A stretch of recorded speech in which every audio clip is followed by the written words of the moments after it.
We'll go with that. The green tea. Yes, it's green tea.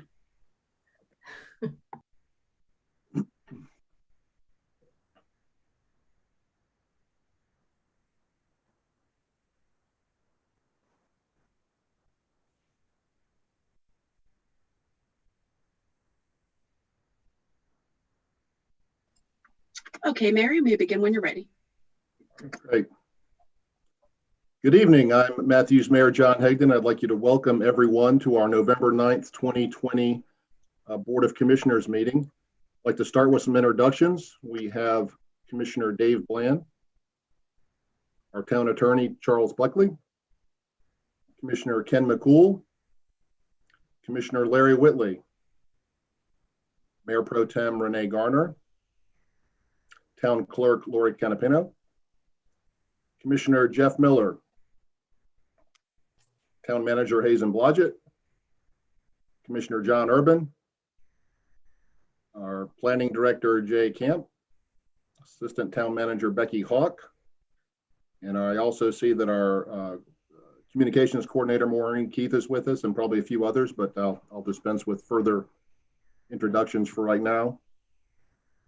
I'd like to remind everyone that due to Mecklenburg County's COVID-19 Phase 3 order, once again, this meeting of the Matthews Board of Commissioners will be conducted remotely using the Zoom virtual meeting platform. The town of Matthews is committed to transparency and robust public participation during these challenging times. Also remind everyone that the mayor and commissioners will vote on each item by roll call vote, meaning each member will be polled to individually state their vote for the record. They will also raise their hand to visually indicate their vote. So for those of you that care to, please join me in the invocation. Dear Lord, we are here tonight only a few days removed from a historic election, an election season that finds our great nation divided. From local to state to federal contests, we find some supporters of candidates in the aura of happiness and victory, and others surrounded by a sense of sadness and defeat. Some may wonder if we can survive the bitter division that continues to tear at the soul of America. So tonight, our prayer is for reconciliation. Help us remember that your greatest wish for us, that we be agents of love and peace. Help us find common ground in a collective service to others. Help us to listen to opposing viewpoints with understanding and respect, and not automatic disdain or contempt. Indeed, help us listen more and speak less. Help us realize that our greatest strength lies in the diversity that you have blessed us with. Help us seek out your grace in others and rebuild this nation by lifting up those who are less fortunate than ourselves, those that are sick or lonely or tired or in need of a helping hand. As we enter this holiday season, help us reconnect and repair strained relationships. Heal us, Lord, so that we can truthfully live up to the promise of the name that our forefathers conferred on our great experiment in democracy, the United States of America. Amen. Amen. Thank you. We will move on to the Pledge of Allegiance, and I've actually asked town staff to upgrade us a bit from the little flag I usually held up. We're going to actually have a more appropriate, I think, picture of the American flag. So please join me in the Pledge of Allegiance. I pledge allegiance to the flag of the United States of America and to the republic for which it stands, one nation, under God, indivisible, with liberty and justice for all. Okay, we're going to move on to agenda item number 4 and recognize Small Business Saturday. Jay, we have a proclamation Jay's going to put on the screen, and I'll just read it. Again, proclamation and recognition of Small Business Saturday. Whereas the government of the town of Matthews celebrates our local small businesses and the contributions they make to our local economy and community, according to the United States Small Business Administration, there are 30.7 million small businesses in the United States. They represent 99.7% of all firms with paid employees in the United States, are responsible for 64.9% of the net new jobs created from 2000 to 2018. And whereas small businesses employ 47.3% of the employees in the private sector in the United States, 62% of small businesses reported they need to see consumer spending return to pre-COVID levels by the end of 2020 in order to stay in business. 65% of U.S. small business owners said it would be most helpful to their businesses to have their regulars return and start making purchases again. And 3/4 of U.S. consumers are currently looking for ways to shop small and support their community. And whereas 96% of consumers who shopped on Small Business Saturday agree that shopping at small, independently owned businesses supports their commitment to making purchases that have a positive social, economic, and environmental impact. And 97% of consumers who shopped on Small Business Saturday agree that small businesses are essential to their community. And whereas 95% of consumers who shopped on Small Business Saturday reported the day makes them want to shop or eat at small, independently owned businesses all year long, not just during the holiday season. Whereas the town of Matthews supports our local businesses that create jobs, boost our local economy, and preserve our communities.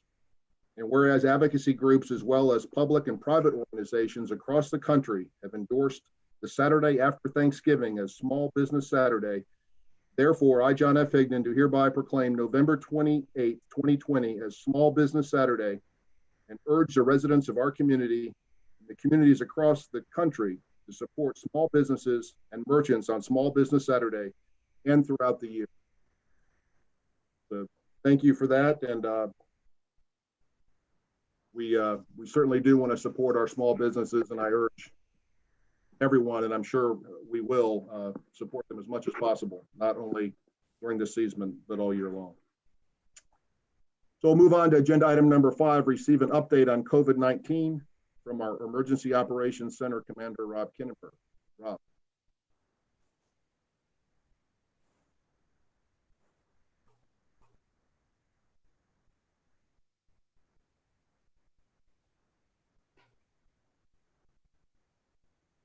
Rob, I believe you're still muted.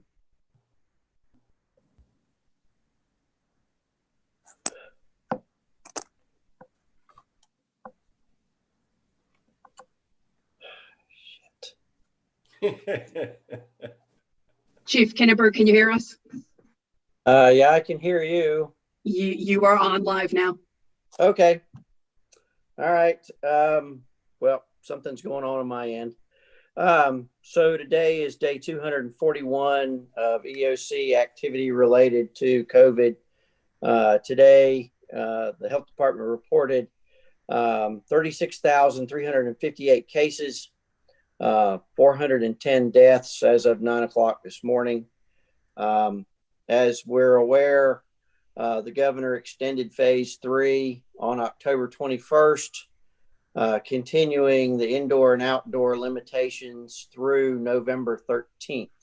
So we expect some new directive from the governor's office in the next few days. There's been a lot of discussion about rising case counts.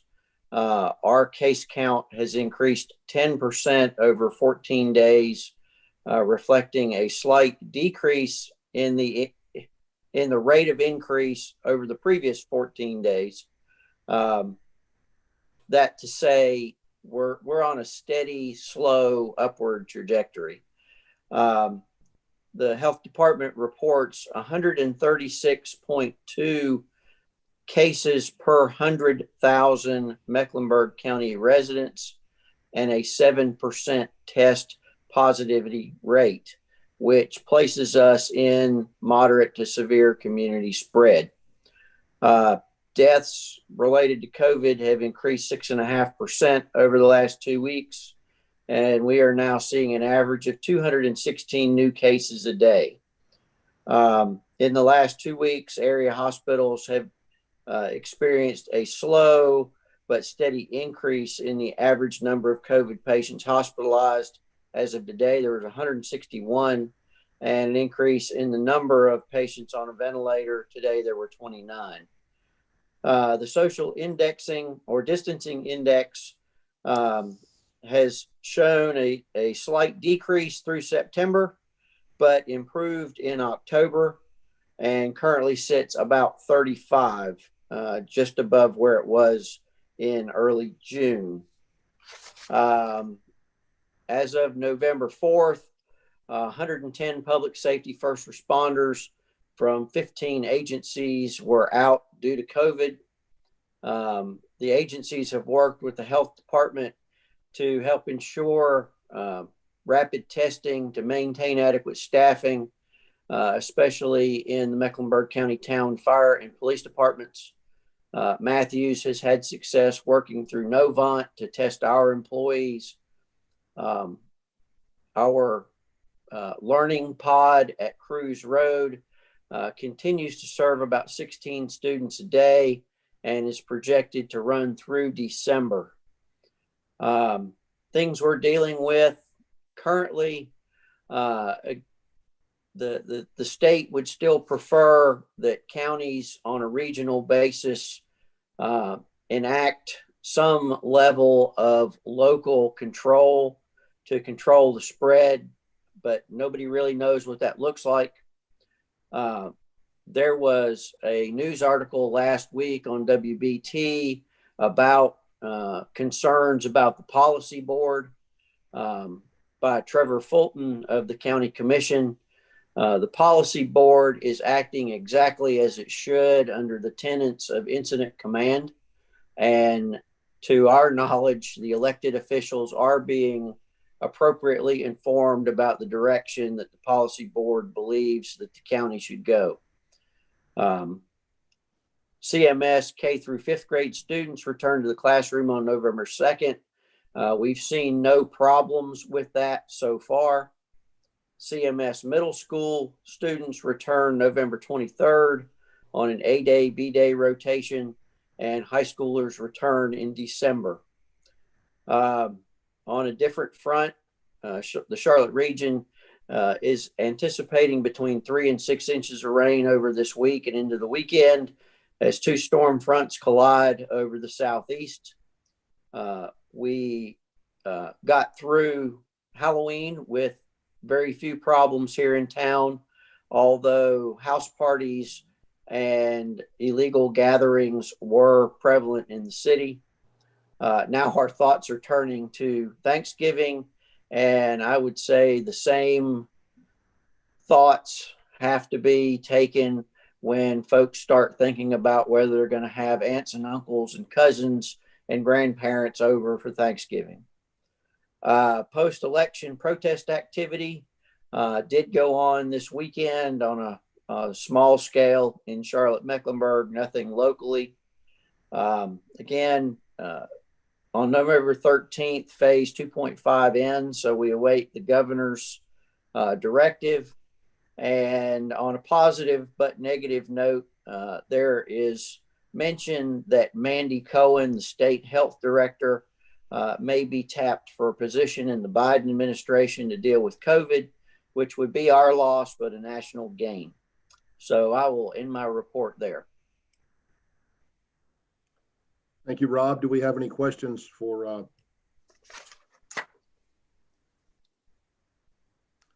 just like to reiterate, we were speaking of Dr. Cohen. She has said on a couple different meetings that I sat in on, and we were discussing it today at a Rotary luncheon, that God willing, if we have really good weather in Matthews on Thanksgiving and we're having family and friends over to eat, the suggestion is to do it outside if there's any way possible. So hopefully it'll be mild weather and not raining or not too cold, but much safer outdoors than a very tiny, crowded dining room. So I've heard Dr. Cohen mention that on more than one occasion. So I'm not seeing any questions or comments for Rob. Okay, we'll move on. Thank you. Good update. Mr. Manager, are there any items to be added to the agenda? No, sir, Mr. Mayor. Can we add one? I would like to just mention for informational purposes under new business 13B that we've had a request to consider renaming Stumptown Park. So I just want to bring that to your attention. We won't vote on it tonight, but I just want to make the board aware of that. Okay, we'll move on to public comment. Lori, do we have anybody sign up for public comment tonight? No, sir. Okay, thank you. Move on to agenda item 8, recess the regular meeting for public hearings. on an application to amend the Unified Development Ordinance and land use map of the town of Matthews. I would entertain a motion. So moved. Thank you, Second. Commissioner. A motion from Commissioner McCool, a second from Commissioner Miller. We'll take a roll call vote. Commissioner Bland, Yes. Commissioner McCool, Yes. Commissioner Whitley, Yes. um, Mayor Pro Tem Garner, Yes. Commissioner Miller, Yes.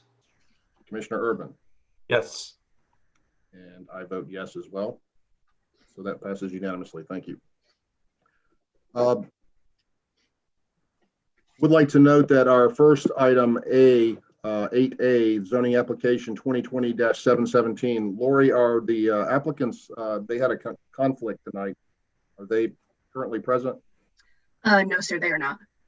Okay, so they realized they had a conflict late this afternoon and asked if we could kind of rearrange our schedule. So we'll go on to item 8B, and we may have to go in and out of our regular meeting to accommodate them, but they had a last minute conflict. So we'll go on to zoning item 8B, zoning application 2020-719, text amendment to change standard number 6 for outdoor sales of goods in conjunction with a permanent business, the B1 SCD district. Mr. Hallman.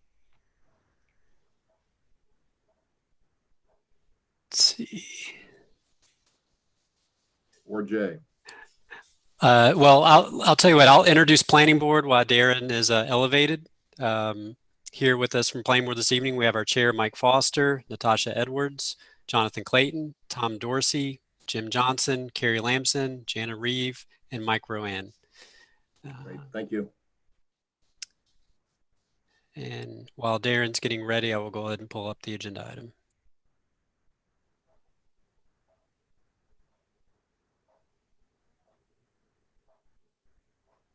All right. Thank you, Mayor. So this is a text amendment. It is to remove the 120-day limitation from the sale of semi-truck trailers. So this proposal is by Home Depot. As you recall, last month or the month before, we did go through a conditional or change of conditions for that site. This is a second. Well, it's not really a second part of that, but it is in conjunction with that. These are primarily for the pine straw trailers. So the text is being proposed. It does separate out the zoning districts in the shopping center district. And right now the trailers or the proposed trailers are limited to the front and rear of the building. Just a few examples of some of the other communities around the county. Charlotte and Huntersville do prohibit sales from trailers, as well as Davison for anything that's over 30 feet in length. Pineville only limits them for microbrewery uses, and then Mint Hill doesn't have any explicit limitations. And Jay, if you could scroll down to the text.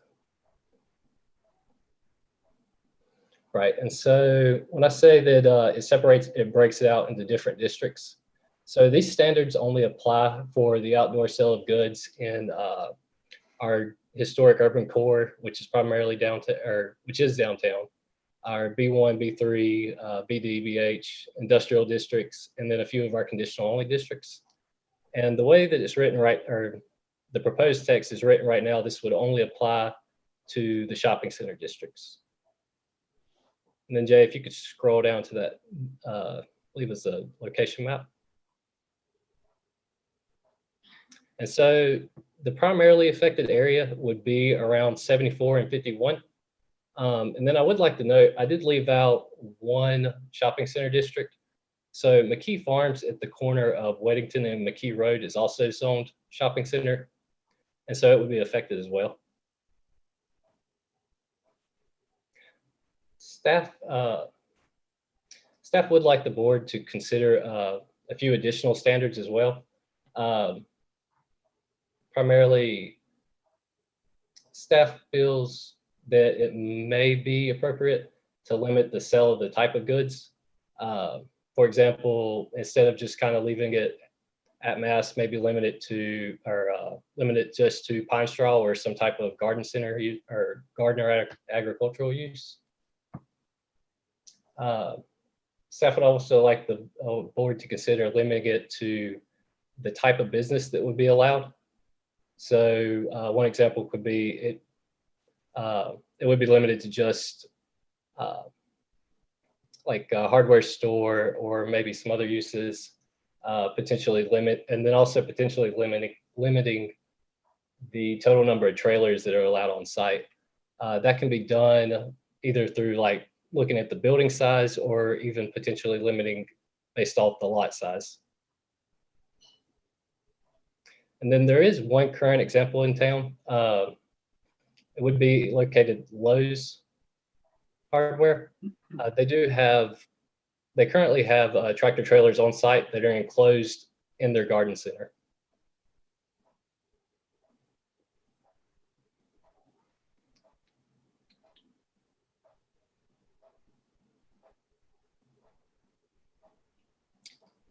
Jay, did you have a Google Maps image of the Lowe's?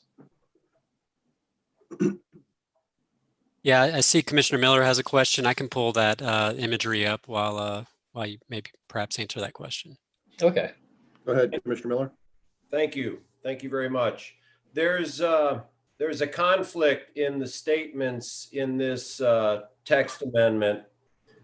My question is, why not side and rear of the building? Who wants it? Who wants a 48 or a 53-foot trailer in the front? The current text in the bottom in red, the original text, refers to side and rear, but the top under proposal solution says trailers are limited to front and rear. And so the proposal solution of front and rear, I disagree with.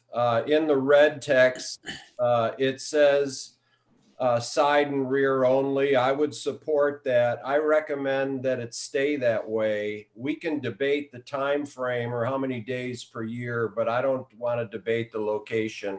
I think side and rear is appropriate. Thank you. So let me clarify that for a second. So the red text in the proposal, it does limit it, or right now it does limit it to the side and the rear. In the staff memo, if I put that it was allowed in the front yard, that was a mistake. Currently, what our current ordinance allows is it doesn't distinguish between where the trailers are allowed. So currently they could potentially be located in the front yard or the front of the building. I would support the side and rear, but not the front. I discussed this with staff and having worked in the private sector for a few decades. I know that one of the biggest causes of waste is excessive movement, moving stuff around. And I think it's incredibly wasteful to have a tractor trailer full of pine straw and then go to all the effort to unload it and stack it off somewhere else and then have people buy it and, just moving and no real value added there. So I support allowing these. I did suggest, and maybe staff can give us a recommendation, that we limit, as Darren said, what can be sold from these trailers. We certainly don't want washing machines or TVs or something like that sold out of them. So it should be limited, I believe, to agricultural products. Does anybody else have any questions or comments? Commissioner Urban. I would agree. I do have a little unintended consequence issue here. And I don't know if Darren and staff has worked through that, but I mean, the B1CD district is pretty extensive, and I don't want this to open up Pandora's box. So I think we need to vet it from limiting the number of trailers, potentially limiting the product. I'd be willing to go to 180 days in lieu of 120. I just don't see people rushing to the table. This is the first one that's come to our attention about year-round trailer storage. If we were doing year-round, I may want to sort of swing this in a direction of the way Lowe's does it. I think Lowe's has it quarantined behind fencing or a separate yard. So I would, if we went in that direction for a full year, I would tend to sort of want to promote something that Lowe's is doing, which is very, very nice, aesthetically pleasing, and is out of sight, out of mind. So I think there's a couple areas we need to vet, and just see where the planning board goes with this as well. Thank you. Commissioner Whitley, did you have a question, sir? I did. I know in time past, there was a trailer right in front of the garden and that had straw and pine needles, because I bought some out of there, and on the side too. So I'm really, I have no problem with a trailer if it's going to be limited, like we were saying, to garden, some kind of pine needle straw or something like that, seasonal. And I'm sort of with John too. I could go 180 days. I don't have no problem with that. But also I did like the image that Lowe's had, where he had their trailer sort of fenced in as well too. So I could go along with that as well too, if that's what it's going to be, just for seasonal agricultural type deliveries. Mayor Pro Tem Garner? I think there may be, if we start talking about building fencing around the trailers, there may be unintended consequences against some of the smaller businesses in town. And that would concern me. I'm thinking about places that sell straw for horses, or, pet food in general. Not that I see PetSmart putting a tractor trailer outside, but I do think there are some smaller businesses that use tractor trailer, just the backs of them, for hay or for animal feed.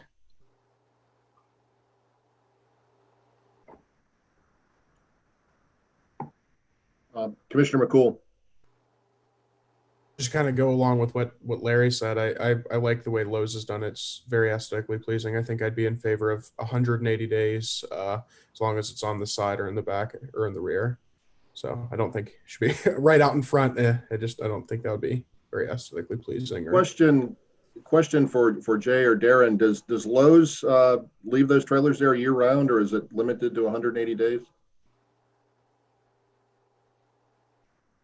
So we were having that conversation this morning. I believe we've got to go back and look at that zoning from 20 years ago. I want to say the intent, and Charlie, that's probably too much to ask of you to remember that conversation. I believe they're year round. I think so. Inside the I garden think they center are as well.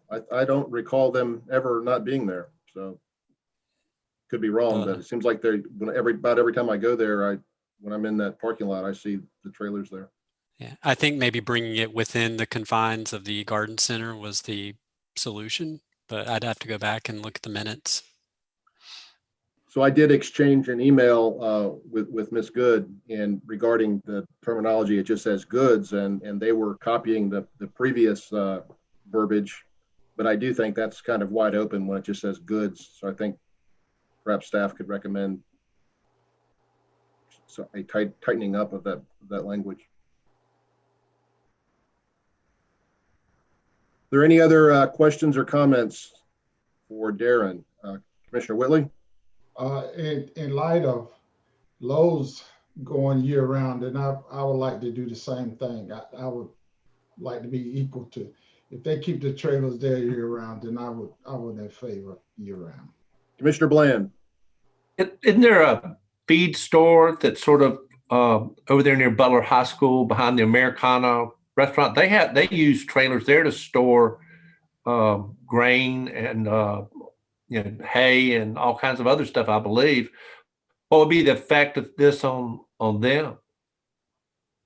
So that's a great question, Commissioner Bland. We've actually been working with that property owner for some time. That is a zoning violation as of today. They've got multiple trailers that are stored in their side yard, and unfortunately they're only zoned B1. So going back to Commissioner Garner's comment, or Mayor Pro Tem, sorry, if you want to expand this to cover more small businesses, that's certainly something the board could entertain as well. But again, you're going to want to think about that number of trailers. That's obviously a much smaller building. I mean, that's probably a 5,000 square foot building plus or minus.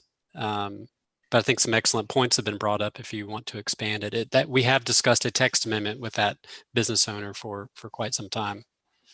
Mr. Miller. Thank you. I agree with Commissioner Whitley that whatever Lowe's has, we should be equal and fair to Home Depot. I do a lot of business with Lowe's. To my recollection, their 1 or 2 trailers are on the outside right of the garden center, but they're enclosed in a visual fence, and they don't really move. They just unload from the front, etc. I also do buy from Neighborhood Feed on Moore Road, the mentioned feed store. I don't remember seeing trailers, but I will look harder next time. I thought that they enclosed the barn and storage area on the right that used to be part of the fun go-kart area, and that's where they pull my bags of corn and stuff for feeding the deer out of. But I will look closer. But whatever we do for Lowe's, we should do for Home Depot, in all fairness. Any other questions or comments from the board? Commissioner Urban. Is there any reason, I don't know of any small business in the B1CD, because that's conditional use and these are bigger shopping centers, but is there any reason we can't come up with a hybrid that maybe 180 days, unenclosed facility, and if you want to go full year, you could do like Lowe's does and do a full enclosure, and so you get to pick and choose from that aspect of what benefits you and your return on investment. I think Lowe's does a commendable job, but if Home Depot doesn't want to go there, I'd rather not give them the full year like Lowe's has, but I'm willing to compromise a little bit on the time. Good idea. Are there any, I'm sorry, Mayor Pro Tem Garner. Again, I want to be cautious about doing that because I think it would hurt the smaller businesses like Neighborhood Feed. Neighborhood Feed is not in the B1CD. These are only B1 SCD districts. I guess I'm assuming that in the future, if they ask for a rezoning, that could get complicated. We're only talking about B1 SCD right now. Jay, do you want to comment? Yeah, I was going to say B1 SCD is limited to developments of 100,000 square feet or more. So we would potentially need, if you want to expand this to B1, we would need to work with the applicant to modify the text amendment in which districts are affected by the new language. And Charlie, that was submitted as I'm sorry, Mayor, that was submitted as a text amendment for B1 SCD. We're tinkering with this part of the code. Do you see any issue with amending which district the text amendment applies to? I do, because it was mentioned in the, I believe in the notice that it's a B1 SCD conditional change to the district. So it's limited to the B1 SCD in this application. All right, so regarding, we'll put aside the other business, but if that's the direction staff, you want staff to go in the future with some of the smaller businesses, we could certainly do that in a separate action. And we could address their concerns under another item, I guess. Are there any questions or comments from the planning board? And I can only see Tom, so. I'm here. Hearing none. There you go, Mike. I see it. Okay. Not seeing any questions from the planning board. So the public will also have 24 hours to submit comments by email to matthews@matthewsdensky.gov. You may want the applicant to have a presentation. Yeah, I was going to do that next. Sorry. Or the public can call 704-708-1222. So the applicant, I see Ms. Good is here. Would you like to give a presentation or address these comments? Ms. Good? Yes, thank you, Mr. Mayor. Can you hear me okay? Yes. All right. Good evening, Mr. Mayor, commissioners, and members of the planning board. My name is Laura Good. Again, I am with Parker Poe, and my business address is 301 Fayetteville Street, Raleigh, North Carolina. And I am here on behalf of the applicant, Home Depot, to discuss the requested changes to allow for removal of the 120-day time limit on the outdoor sale of goods from a semi-truck trailer in conjunction with a permanent business in the B1 SCD zoning district. I also have on the line with me this afternoon or this evening a couple of folks from Home Depot, Ibelis, Guadalupe, and Fernando Santiago, the store manager, in case you have any questions, as well as Jordan Corbett with Kimley Horn. I did want to just touch on a few things. Darren did a great job of giving the overview of our proposed text amendment. As he mentioned, this does kind of come after our recent site plan changing conditions approval that you approved back in September. That site plan did allow for semi-trailers to be parked along the side of the garden area for outdoor sales of goods, including pine straw and hay, which is the primary use right now by Home Depot. And currently the UDO does allow for this type of sale, but it's limited to 120 days. And so the problem with this 120-day limitation is that this is a highly demanded type of merchandise, specifically the pine straw and hay. It's demanded 360 days a year, not just 120 or not just 180. It's something that Matthews residents consistently request for throughout the year. And so that's why we're asking for the ability to have this year-round sale of this type of goods to better serve the needs in this high demand product. Over the past year, the pine straw and hay sales from these trailers has represented over a quarter of all mulch sales for the store. And then there's this intangible impact that it has on the rest of the business as well, because Home Depot prides itself on being a one-stop shop for its customers. So people are not having to go to one store to get their pine straw and hay. They're not having to go to another to get their hardware needs met. So if we are not allowed to provide this type of sale year round, it's not going to only impact the sales for that merchandise, it's also going to have the ripple effect of impacting all the other sales that would be associated with that, because folks just may not come to Home Depot anymore. They may go somewhere else where they can get all of their needs met in one trip. Especially important in a time of COVID when people are trying to limit their exposure as they're going out and getting their necessary items from the store. Before submitting this text application, we did submit our proposed language to staff and got their feedback. And so the version that you are seeing before you tonight is a version that reflects the suggested changes by staff prior to filing, which namely was to make this removal of the 120-day time period only applicable in the B1 SCD zoning district. So again, we're taking the exact same language that's already in the code, but only removing that 120-day limitation just in the B1 SCD district, and also adding that additional language in saying that the location would be limited to the side and rear, which is not currently in the code for any other zoning district. So we did take those comments and we added those to our amendment. And as you can see from some of the other zoning districts or jurisdictions nearby that do allow for this type of sale from this type of trailer, they don't have the same time limits. So removing this time limit would be, in keeping with some of the other jurisdictions that are your neighbors.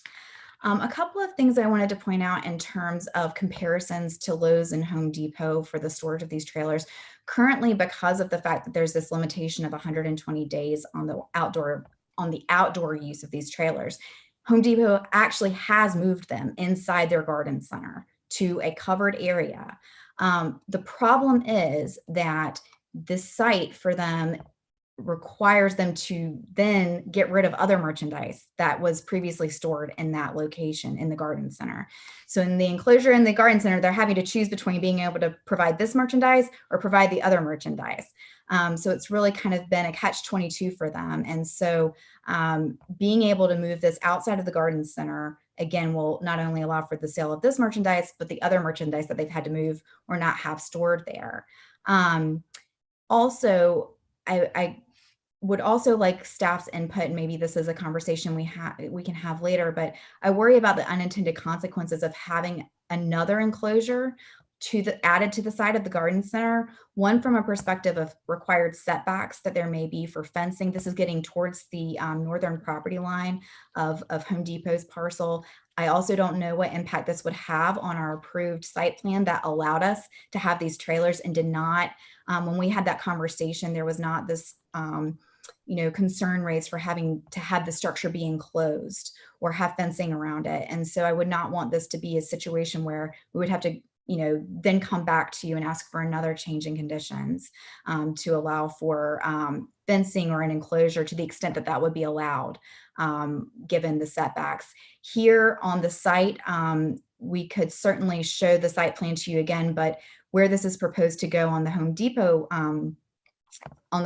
location, again, because it's on the side of the building, it is an alleyway, so it is not going to be visible for any of the other tenants in the Matthews Festival Shopping Center. The property to the north, which is the closest property line, is a Duke Power substation. So again, by having the ability to have these trailers outside 360 days a year, it would not substantially detract from the aesthetics that I know is very important to this town. And we want to make sure we have an attractive product, but we feel by putting it on the side of the building, by the site plan that's already been approved, we've accomplished that. So in summary, this is a small change to an existing use that's already allowed by the town in the zoning district, just to allow us to better serve customers' demands, and will allow us to continue to be a strong contributor to the tax revenues for the town and a strong source of employment for the town.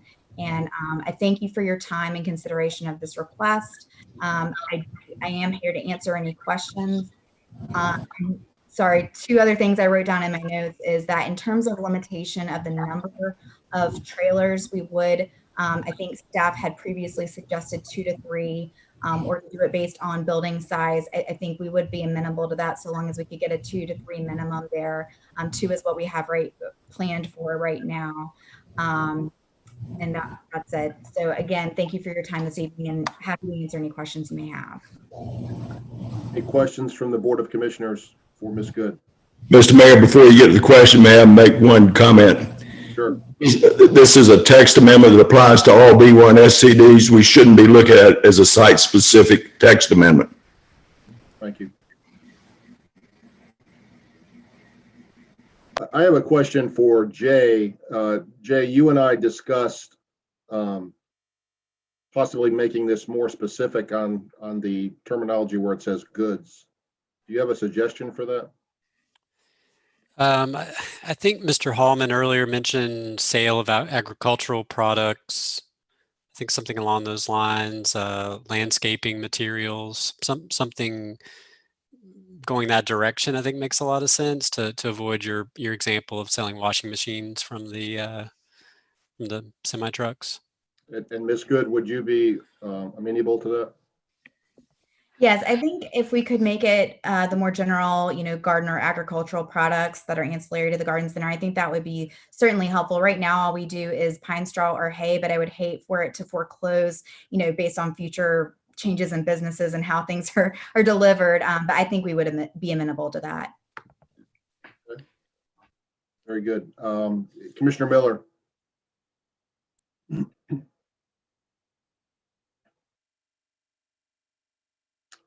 You're muted. Thank you. I'm sorry. This may qualify as a silly question, but is a Christmas or a Festivus tree an agricultural product then? You're not going to grow it at home, but I see them in trailers and pulled out and roped. I personally wouldn't have any problem with that. I just didn't want to see hardware or washing machines or something like that sold out of a trailer. That's okay. I think anything agricultural, I think that from my perspective, that would, I don't know what others think, but I think Christmas trees would be fine. I do too. Thank you. Are there any questions from the planning board? not seeing any. I'm really surprised at the amount of conversation we've had over this item. It seemed like a pretty simple request, but Mr. Foster. Just one quick question. Are we going to be as specific in this to state that whatever's in the trailers can only be sold, like home products, yard products, or would those trailers located in the space that we're talking about also be able to be used strictly for storage, like for appliances? Good question. Not sure who wants to answer that. I would like to mention our ordinance does differentiate between the storage of goods and the sale of goods. I don't have it with me, but we do have separate definitions for those. The sale of goods, they're items that are intended to be sold in a retail manner. And I believe the storage of goods, I believe it's anything that's just held for a 48-hour period that's there temporarily. Is that satisfactory, Mr. Foster? Yes, I think so. Okay, do we have any other questions or comments? Seeing none, I'll remind that the public, again, has 24 hours to submit comments by email to matthews@matthewsnc.gov or by phone at 704-708-1222. I think that will do it for this one. It will go. Jay, when is our next planning board meeting? You put me on the spot. Tuesday, the 24th of November. That's Mike. Okay, so this will go then and then come back to us at our first meeting in December, correct? Correct. So I'll turn now to the town clerk. Do we have the applicant for zoning application 2020-717 with us yet?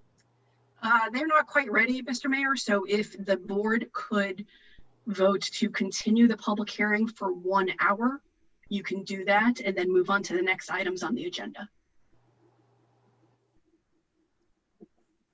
Does that require a motion, Mr. Yes, Buckley? it does. It does. Okay. Someone like to make a motion? I'll make a motion that we continue the public hearing as we await the petitioner of 2020-717 to get ready. Second. You need a time specific, Commissioner Miller. Yes, that's fine. Thank you. Sorry, what did you say for a time? 1 hour? If that's acceptable, if you'd like me to revise it, I'd be happy. 1 hour should be sufficient. Thank you. Thank you. And who seconded that? Second. 1 hour. Okay, we have a motion from Commissioner Miller, a second from Commissioner Urban. We'll take a roll call vote. Commissioner Bland? Yes. Commissioner McCool? Yes. Commissioner Whitley? Yes. Mayor Pro Tem Garner? Yes. Commissioner Urban? Yes. Commissioner Miller? Yes. And I vote yes. So we will revisit that in an hour or so. My clock says it's 7:48, so sometime around 7:45 we'll see if they're ready to go. Right now, I will entertain a motion to reconvene our regular meeting. So moved. Motion for Commissioner Whitley, a second by Commissioner McCool. Roll call vote. Commissioner Bland? Yes. Commissioner McCool? Yes. Commissioner Whitley? Yes. Mayor Pro Tem Garner? Yes. Commissioner Urban? Yes. Commissioner Miller? Yes. I vote yes as well. We now stand reconvened in our regular meeting. We'll move on to agenda item number 10A, receive a report from the planning board. Mr. Foster. Thank you, Mr. Mayor. Good evening to everyone, Board of Commissioners, Planning Board members. I have the Planning Board report from our meeting on October 27th, 2020. Members of the Planning Board were given an amended list of amenity offerings and the applicant's agreement to increase the text amendment from 5 to 8 offerings. I did want to specify that those offerings are yet to be determined, but they will need to be approved by Planning Board and Board of Commissioners before finalized. The Planning Board unanimously voted to recommend the text amendment request for approval. The request was found to be consistent with the Matthews land use plan as it allows an increased diversity of housing options within the town of Matthews. And the request was found to be reasonable because there's an existing definition of independent living facilities, but no corresponding listing in the permitted use table. Item number 2 is rezoning application 2020-718 Premier Holdings, which is the Harley Davidson dealership at 9205 East Independence. Change of conditions, including facade renovation and the addition of an outdoor stage. Planning board reviewed the change of conditions request and reviewed the soundstage height and location. The change of conditions request that included the facade renovation and the addition of an outdoor stage was recommended for approval by the planning board. The request is found to be consistent with the Matthews land use plan as it supports the economic viability of the existing business in a retail center. The request was found to be reasonable because accessory uses are permitted in the original conditioning zoning criteria, as are special events. The vote on that was also unanimous by the planning board. Third item, public improvement variance in the Rice Road mixed-use development. With a possible delay of the North Carolina DOT project U-2509, which is the Independence Boulevard improvements, members of the planning board reviewed the request for 2 public improvement variances for the Rice Road mixed-use development. Discussion was held about the future road projects and their impact on the site.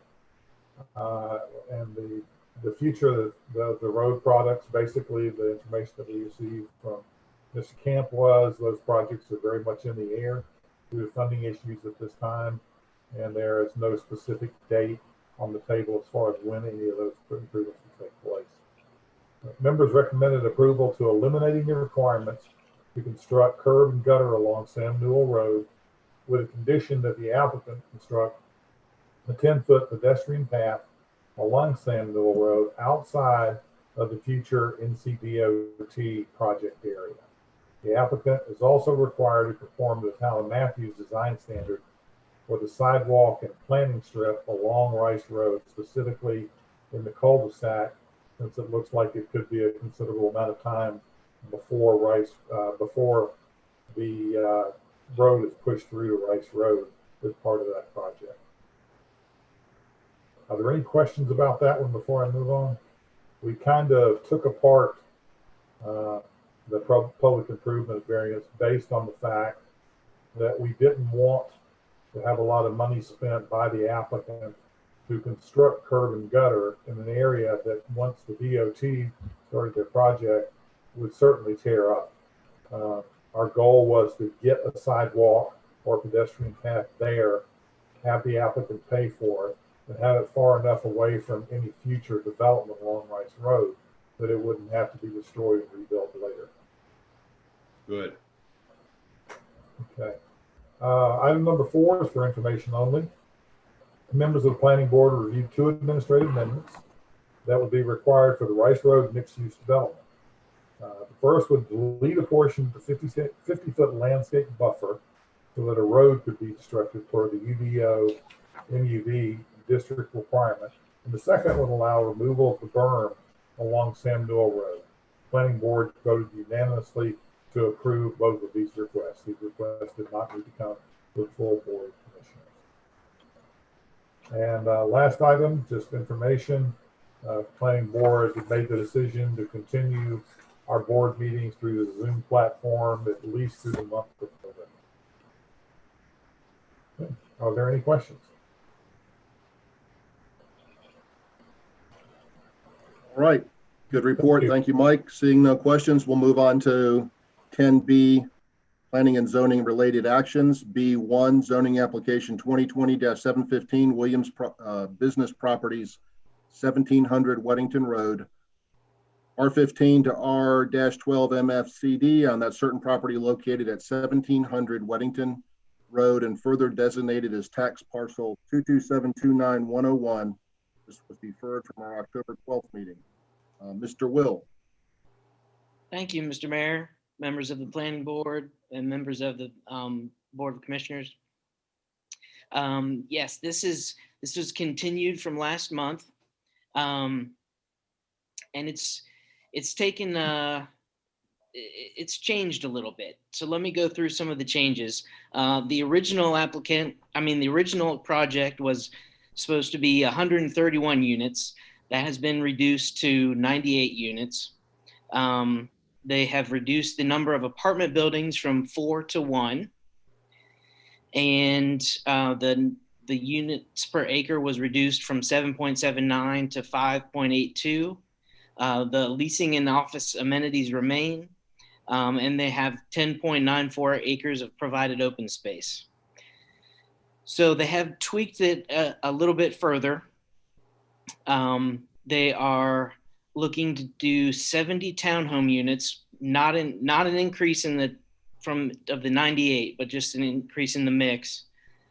A 7-foot perimeter sidewalk is to be reduced to 6 feet. That goes along with an overall reduction in the impervious area of the project, including the reduction of parking spaces from 243 to 188. The developer agrees to provide dedication of land to Mecklenburg County for a future greenway. And there was a pedestrian entryway from South Trade that has been removed, also as a part of the reduction in the impervious area. The one outstanding issue is that the PCO plan has not been approved for the new site design. It is a little different, but we think there shouldn't be too many problems based on the small changes that have been made to the site plan. Planning board recommended approval of the revised 98 unit site plan on a vote of 5-2 at their last meeting. And staff believes that the reduction of the impervious surface is an improvement for the project. However, it comes at a design cost. The redesign of the internal circulation, replacement of parallel parking with head-in parking, and reduction of townhome clusters from 21 to 17 buildings creates a project that is it's just not quite as unique as the original or the second iteration of this project. However, that being said, staff recommends approval of the zoning application because during the review stage, staff asked that the project density be reduced, and the developer has complied with that request. The applicant is here this evening, and they have requested a deferral for another month to further work on the design of the plan. And if the board does not wish to grant approval to the project, it's recommended that they allow withdrawal of the application or deferral in order that the property not have to wait 1 year before another proposal may be submitted.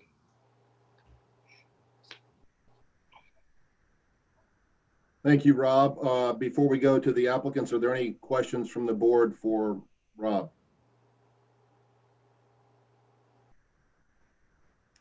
Okay, seeing none, I don't know if Mr. Levinson or Mr. Carmichael would like to say anything.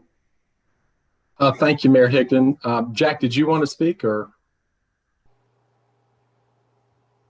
John, I'm going to let you speak on our behalf. Okay. Thank you, Rob. Thank you, Mayor Higdon, members of the board. You guys are familiar. I do have a PowerPoint that shows the adjustments to the plan in a little more detail. We made those adjustments, if I recall correctly, prior to the planning board meeting. And then we also had a follow-up community meeting to share the revised plan with interested parties. That meeting was well attended. I'm not saying that we changed any minds, but it was well attended, and we provided a lot of information, the information on the revised plan. We also provided information from the traffic engineer on the traffic study. You will recall from the public hearing that there are a lot of questions from folks about the traffic study, but as Rob indicated, the density has been reduced by 33 units from 131 to 98.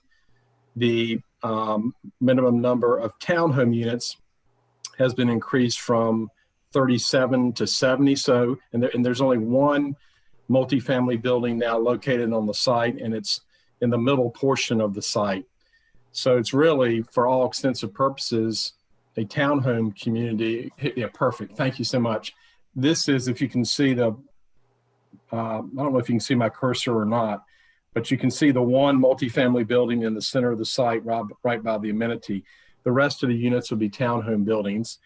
There would be a significant amount of the property that would be dedicated to the county for the greenway. There's an abundance of open space, and there'd be an abundance of tree save as well. This is the area of the site that would be dedicated to the greenway.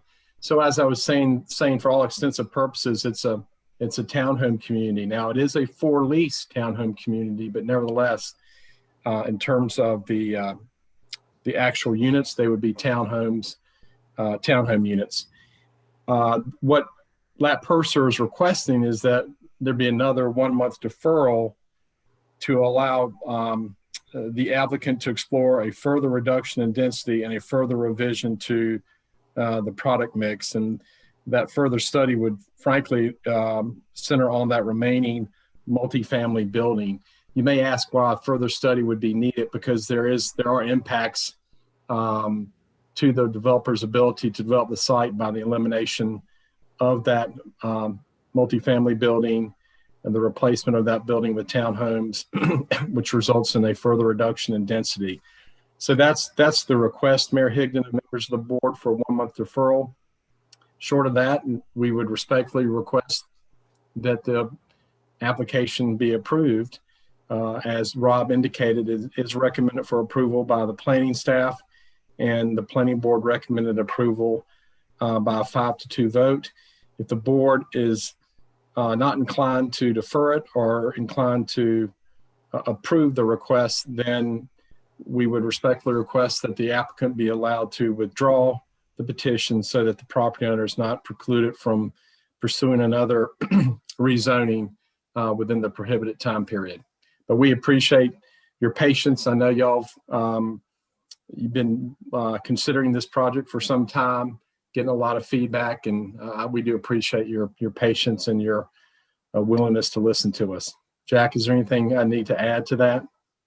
I would just say, thank you, John. I would just say that upon approval for deferment, again, we will look at the density, we will look at the product use, and we will look at the layout, referencing comments from the planning department in terms of, I don't remember the exact words, but in terms of layout between the current plan and the original plan. Thank you. Any questions for either Mr. Carmichael or Mr. Levinson? Commissioner Miller. Thank you. I've told most people I know that it is zoned single family, and it's smack dab in the middle of single family on all 3 or 4 sides. I realize it's also along a creek and that some of it is in the floodplain and it's challenged, but I think that when it comes to referring to some as multifamily and some as townhomes is a little bit of a walnut shell game. They're all apartments, and I would support single family in there, but I will not support any kind of apartments, or as you refer to them, townhomes. And I would prefer a withdrawal, but I don't know how other commissioners feel. Commissioner McCool. I agree with Jeff. The townhomes are still inherently apartments at the end of the day. So excuse me. I think that this is best suited for single family. Like Jeff said, single families all around it. We've talked about traffic. I've heard from a lot of constituents about a fear of traffic. I think if we put townhomes, as you would refer to them as, it's going to increase traffic. It's going to put a further strain on our schools. So I would suggest withdrawal on this. Even if that apartment building was taken out, I'd still would not be in favor of it. Thank you. Any other commissioners care to make a comment? Mayor Pro Tem Garner. I'll let Commissioner Urban go. He had his hand up too. Fair enough. Commissioner Urban. I really appreciate Lat Purser making an effort on this site. And I think that great minds think alike, although Jay and company are a little smarter than I am when it comes to planning. Their comments are very similar to mine, is that the site plan has been greatly weakened by the actual reduction in density to some degree, but it lost its placemaking, it's lost its sense of community.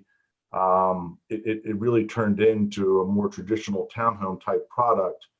And as I've always said, you have to knock my socks off. And it started with the original proposal. With the removal of the apartments, I think it was going in the right direction. I think the problem is we continue to kick the can down the road. And I'm not saying this is the right place or the right location or whatever, but I get the emails about we need affordability. Well, here's an opportunity for some level of affordability.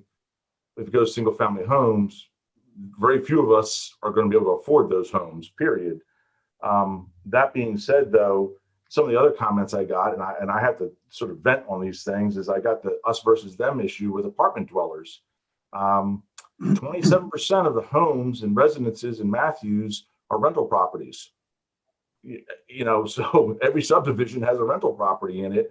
And I'm kind of, annoyed by the constant emails about it's those kind of people. And so I just feel sad that we're still here talking about those kind of people when we're talking about rental properties. But coming back to the main piece, if the board does, I'd be all for a deferral if we could see some movement, if the board was willing to do that. But I'm reading tea leaves that they're not there. And so be it deferral, it's a pleasure of the board where it wants to go, but I really see the tea leaves sort of saying they don't want to approach this thing. So I'm just going to leave it at that. I can go either way. I'd be more than happy to entertain, seeing what they come back with in 30 days.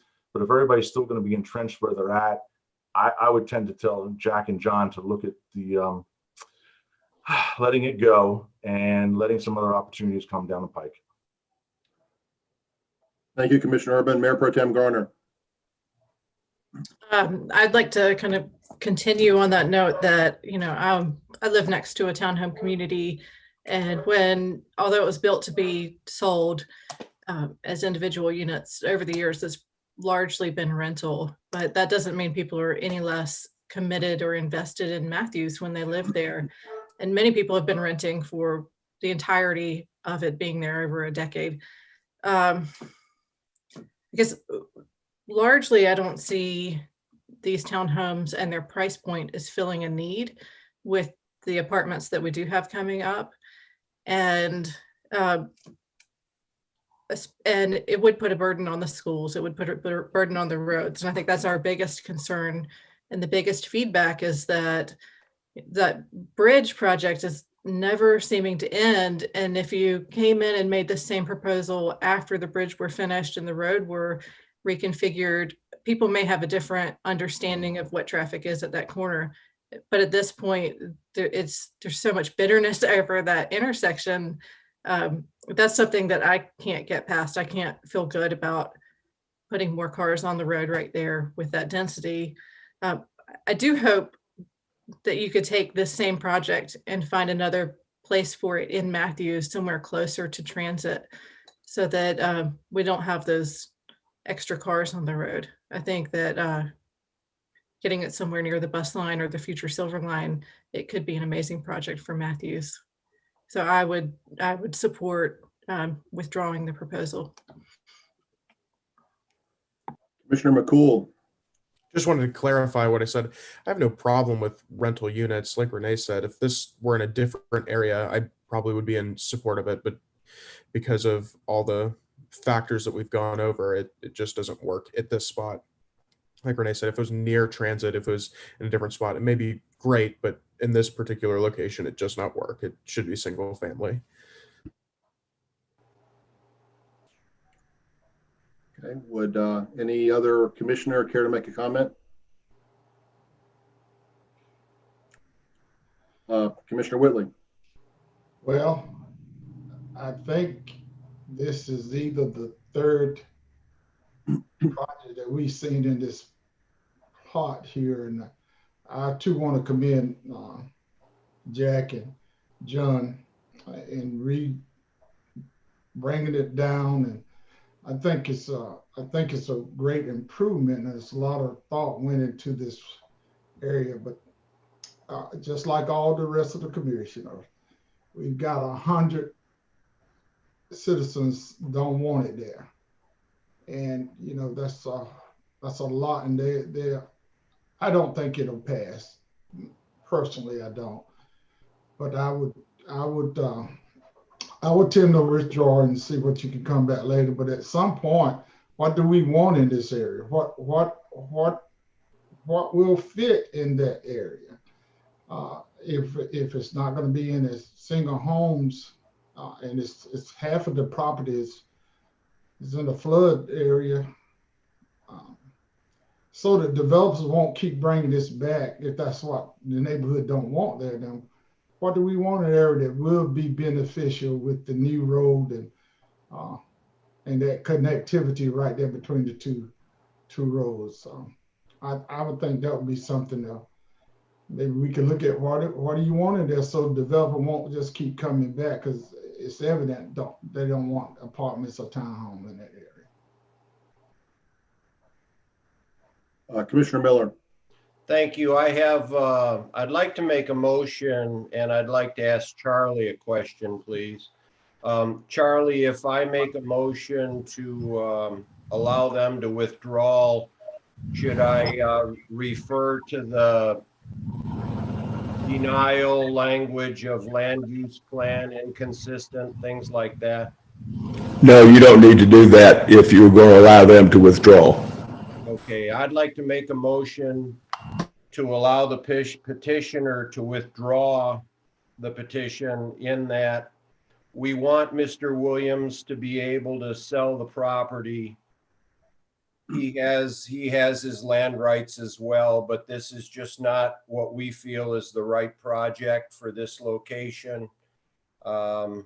But we don't want to hold him to not be able to remarket it under a different use. Second. Okay, we have a motion from Commissioner Miller, a second from Commissioner McCool, and I did want to weigh in with my opinion on this project as well.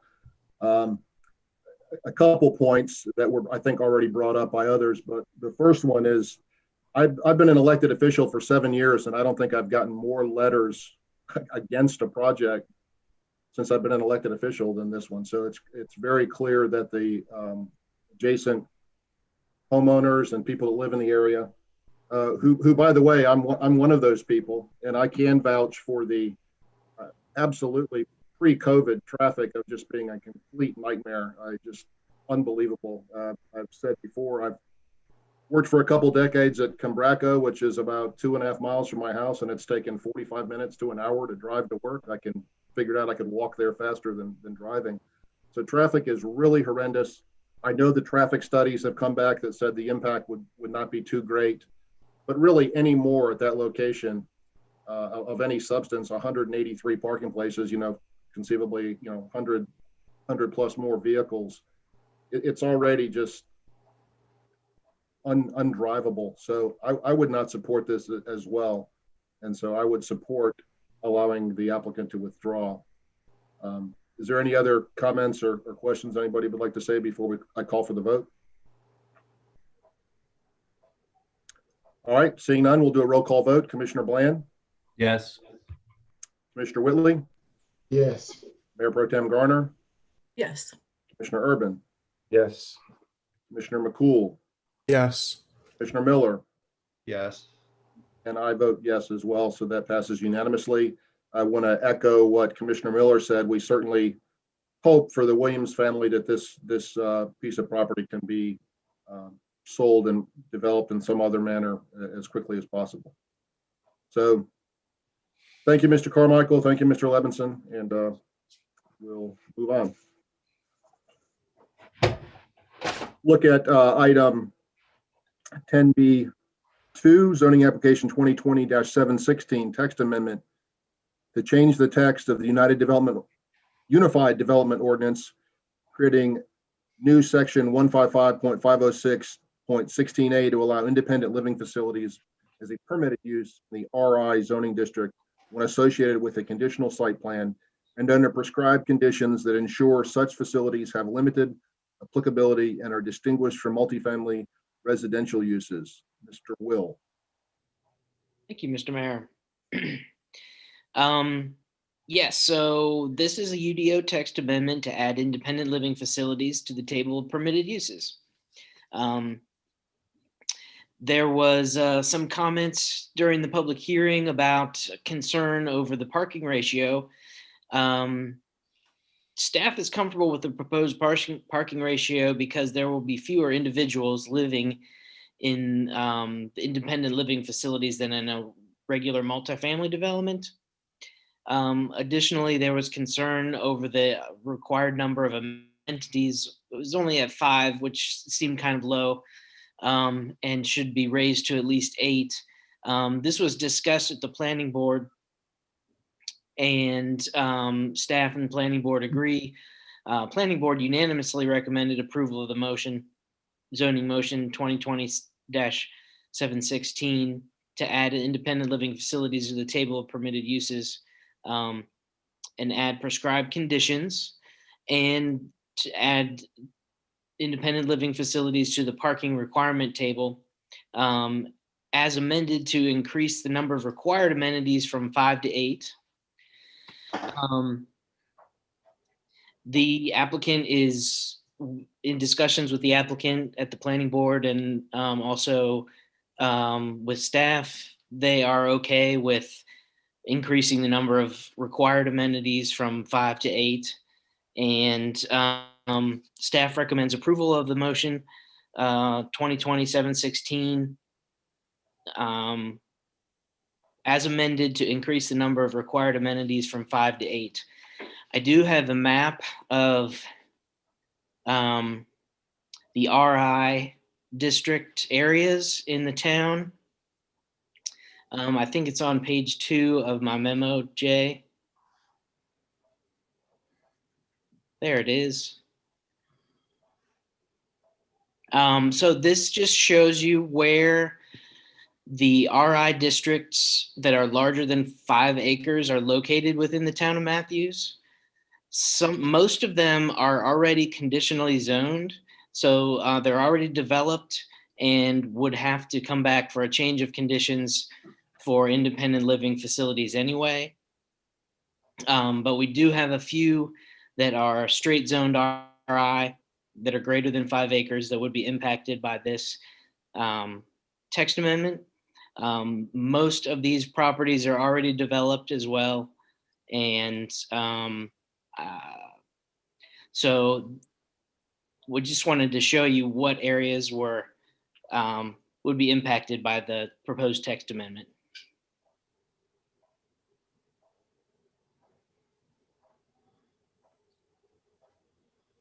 And I'd be happy to take any questions from the board, Mr. Mayor.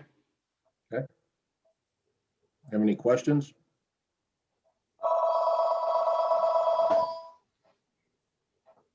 Mr. Whitley, do you have a question? Okay. Is it the will of the board that we hear from the applicants as well? Do you want to? They're here, correct? So we have Colin Brown, Brittany Lenz. Good evening, Mayor, members of the board. This is Brittany Lenz with Alexander Ricks. I also have Jim Lindsay here representing the petitioner. We're happy to answer any questions that you may have. I think that Rob really summed up our text amendment well. We're trying to keep this pretty restricted. It would require a conditional plan, so any senior living facility would have to come in front of you as the board before any approval could be done. So I'm happy to answer any questions. We have agreed to update the amenities to 8, a list of 8 minimum amenities that helps distinguish senior living facilities from a typical multifamily development. So we're happy to accommodate that request and otherwise can take any questions. Any questions for Ms. Lenz? I would entertain a motion.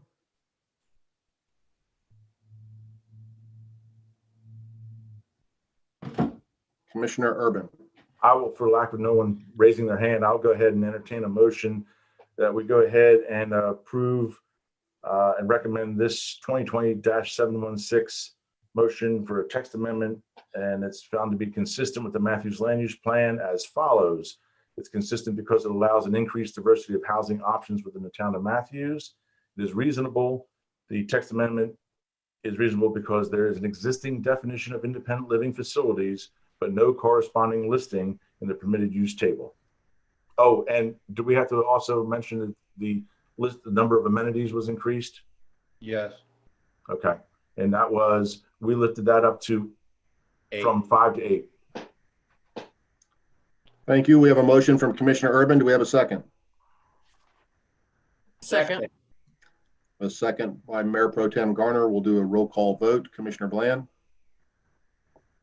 Yes. Commissioner Whitley? Yes. Mayor Pro Tem Garner? Yes. Commissioner Urban? Yes. Commissioner McCool? Yes. Commissioner Miller?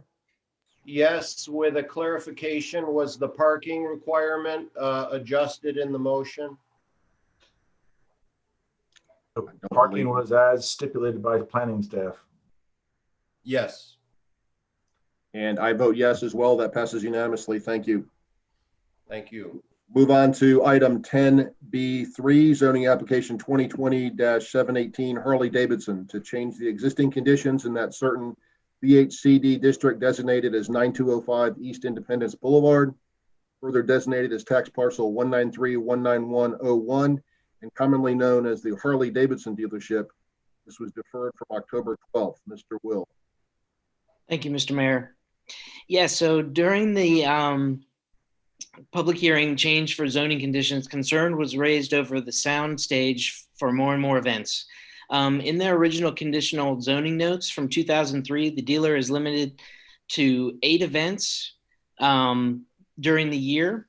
I did receive an email from the applicant, and they are interested in increasing the number of events from 8 to 12, or 1 per month. And additionally, permitted uses are accessory uses are clearly incidental to the permitted principal use of the structure. Easy for me to say, are on the lot are allowed.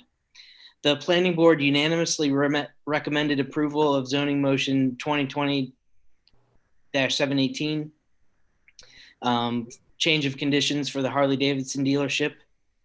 And staff recommends approval of the zoning motion, change of zoning conditions for 9205 East Independence Boulevard, Premier Holdings Harley-Davidson dealership. And if the board wishes to discuss adding or refining the above the originally permitted list from 2003, that's something that they can do at this time because it is a change of conditions request.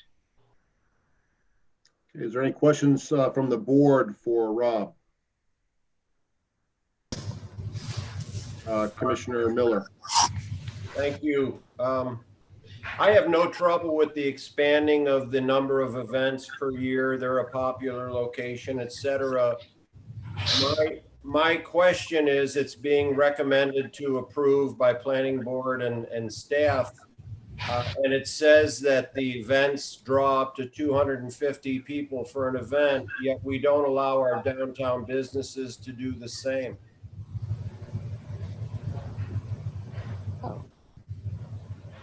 Bob or Jay, you want to respond to that?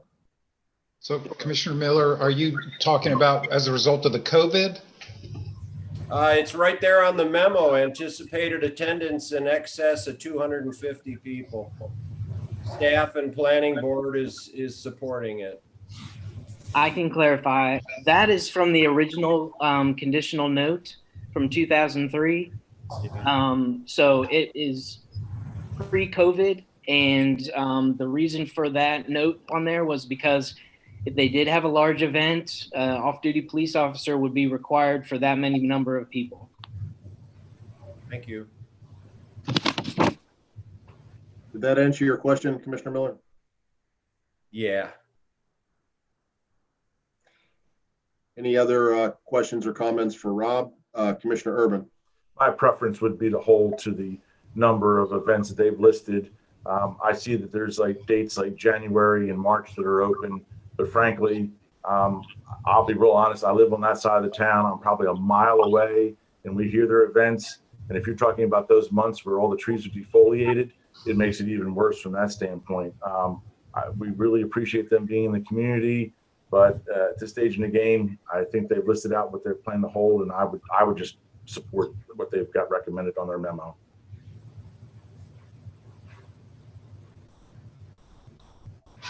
Okay, I see that we have Oscar Cabeza here. If anybody has any questions for the applicant. Or Oscar, would you like to make a presentation of any kind or say anything? No, I mean, the only thing I would like to add is that the owners, I mean, they mentioned that every time they do an event, I mean, they have to pull a permit anyways. They follow the applications to the city, even though they have authorization to do it. They follow all the steps. So they're gonna keep doing it. I mean, they wanna bring some people. I mean, help the community. So, and they wanna keep the rules, follow all the rules. So they're gonna keep doing the same process they've been doing, pulling the permits and following all the rules to get those events approved and done. Okay, thank you. So would anyone like to make a motion, or did Jeff, you already make one? No, I didn't make one. I'm in support of it though. Question before. Mayor Pro Tem Garner? Well, if, when we're talking about their events and doing one 8 times a year versus 12 times a year, what's the difference in maybe Christopher's having a bike night, in a parking lot full and having a band outside, and Harley Davidson having an event? Why are they restricted to 8 versus a restaurant being able to do the same? Good question. That is a good question. Thank you. In the original 2003 conditional zoning, that is, those were added as conditions, that they would only be allowed to have those 8 events per year. But a restaurant in the same quarter would not be restricted? Myself? Yeah, because it's not a condition of their, it was a condition of their rezoning, and a restaurant would probably not have those same conditions.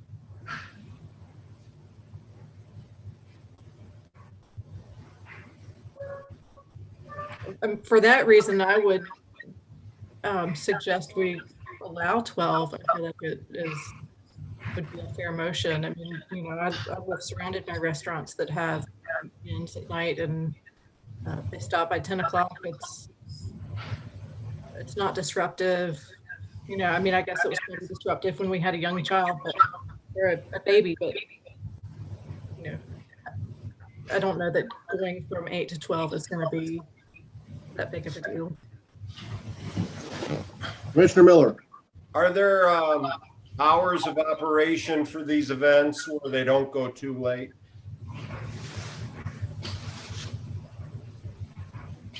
Not as a part of the conditional zoning, but as a part of the noise permit, I believe there are.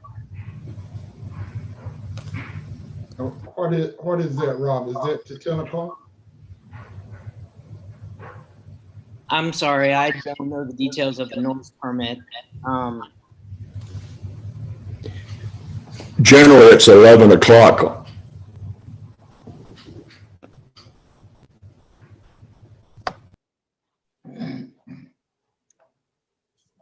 Again, I would entertain a motion, either 8 or 12, or a motion of some sort. Commissioner Miller. Before I make a motion, I'd like to ask Oscar a question. Oscar, would you be understanding if we tried to limit it to 9 or 10 p.m. band stops? Yeah, like I mentioned before, I mean, every time one of these events occur, depending on the kind of the event, I mean, there's some events that are going to be held during the day, and there's only a couple that are going to be whole night.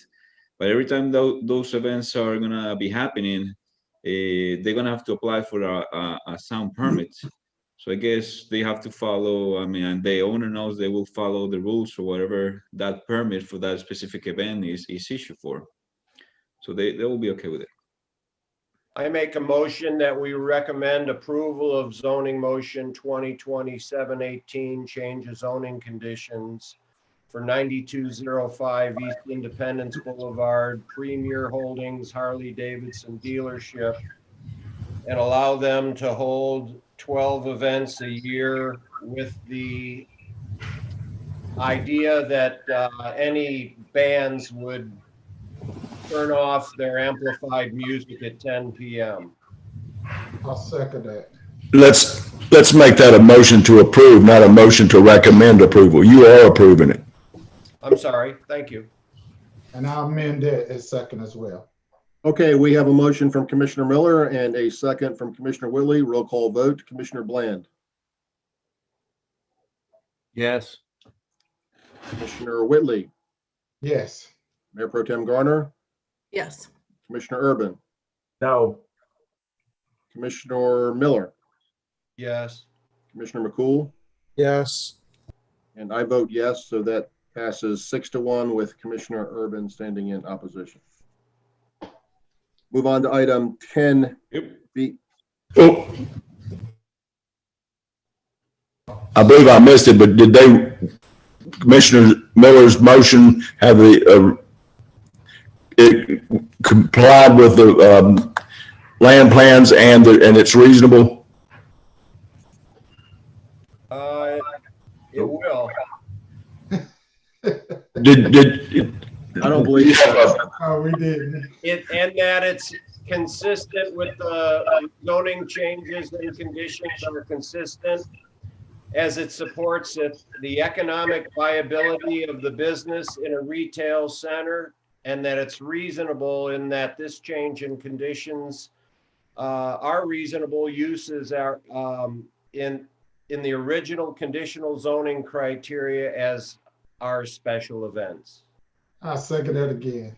Let's take the vote again with reasonableness clause added. I can't even say that word. Commissioner Bland? Yes. Commissioner Whitley? Yes. Mayor Pro Tem Garner? Yes. Commissioner Urban? Nay. Commissioner Miller? Yes. Commissioner McCool? Yes. And I vote yes. So again, that passes 6-1 with Commissioner Urban in opposition. Moving on to item 10B4, public improvement Mr. variance. Mayor, Yes. I'm sorry. The representatives from our previously deferred public hearing are here. If you would like to move to that item next.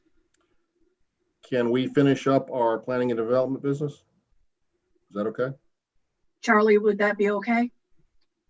you can, because it was continued for 1 hour. So we really need to wait till that quarter till time period. Thank you. Let's move on to 10B4, public improvement variance. And I believe on this one, this is for 1935 Rice Road. Commissioner Urban will be asking for recusal because he's involved with this, correct, sir? That is correct. As it stands, like I've indicated before, my firm has been involved in assisting them with this development. Yeah, remind me, Mr. Buckley, we need to vote to recuse. To recuse, he recuses himself. The board only excuses, so he's recusing. So you do not need a vote. Let me make a note of that so I remember next time. So we stand with Commissioner Urban recused. And Jay, would you like to talk about this one? Sure will. Thank you, Mr. Mayor. As Mr. Foster gave you an update from Planning Board earlier, part of their report was a recommendation on these public improvement variances that are required for you to take a vote here in just a moment on 1935 Rice Road. Items 1 through 3 are the a summary of the request, and of course it's to delete the curb and gutter from Sam Newell, delete sidewalk from Sam Newell, and delete the requirement to extend Rice Road. And the applicant does go into further detail and that they wish to not be required to reconstruct the sidewalk and planting strip to current standards. And I would appreciate an assist from Mr. Foster. If I don't know if he's still on the call or not, but I believe the the planning board, there was a lot of discussion that went on at the very end of the meeting. I believe what planning board wanted to see was that they still wanted to see that sidewalk and playing strip reconstructed on the Rice Road extension frontage. That's what I recall seeing in the minutes. That's correct. Okay. Thank you, Mr. Chair. And also you saw in that recommendation that planning board wanted to see the side path constructed. That was part of the recommendation as well. I did run this by Susan and CJ. They were comfortable with this allowing the curb and gutter to be removed due to the uncertainties with 2509. So staff does recommend approval of the public improvement variance in advance of the next item on the agenda. And I am happy to answer any questions you have at this time. I believe the applicant is here as well, if you have any questions for them. Do we have any questions? I think, for either Jay or Mr. Carmichael? Mayor Pro Tem Garner. I have a question about the Rice Road extension, and that's considered part of the NCDOT project. Is that correct? If it goes through? That's correct. The DOT was planning to go ahead and connect the cul-de-sac to Sam Newell, and they would have installed a traffic signal and as well done some road widening in that area. In that area, but not to Rice Road. So yeah, so that it would become a four-way intersection there. So Rice Road and Rice Road Extension would connect along this property frontage, and there would be, I believe, Sam Newell would be 4 lanes in that segment as well along this property frontage. I guess my question is, are we passing on the bill to NCDOT when the developer could be doing this as, you know, generally as a town, we ask the developer to pay for improvements, and with DOT being in dire straits for money, is it a wise request to expect them to foot the bill on that? Yeah, I mean, that's a tough question. The original zoning for this area, the board specifically did not want that road connection to occur, and it was cul-de-sac back in the 90s. We've studied it over the years, and you know, there has been discussion of making that connection. But with the road already established on that frontage, my opinion of our code is that we cannot require this developer, because the property has already been partially developed, we cannot require them to make that connection. But that's my interpretation of it.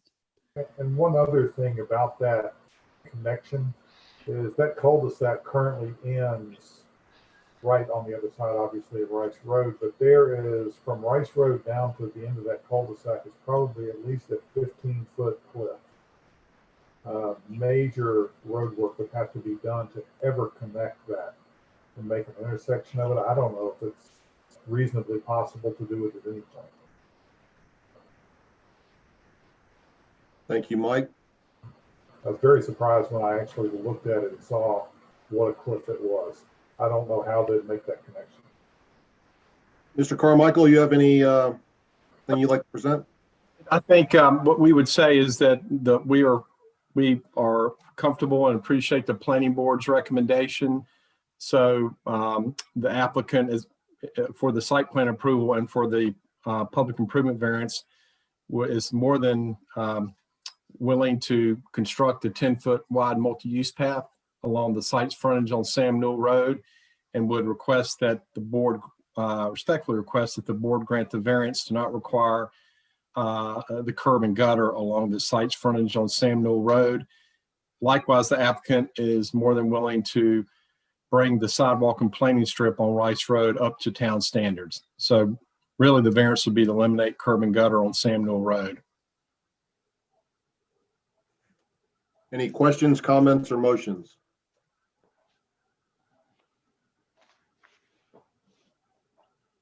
But there's not currently a sidewalk there, right? There is. There is? On Rice Road? On Sam Newell, I guess is what I was thinking. No, not on Sam Newell. The applicant would build a new 10-foot wide multi-use path. But that's directly along the cliff that Mr. Foster was referring to? No, Michael Thieberts, are you on the line?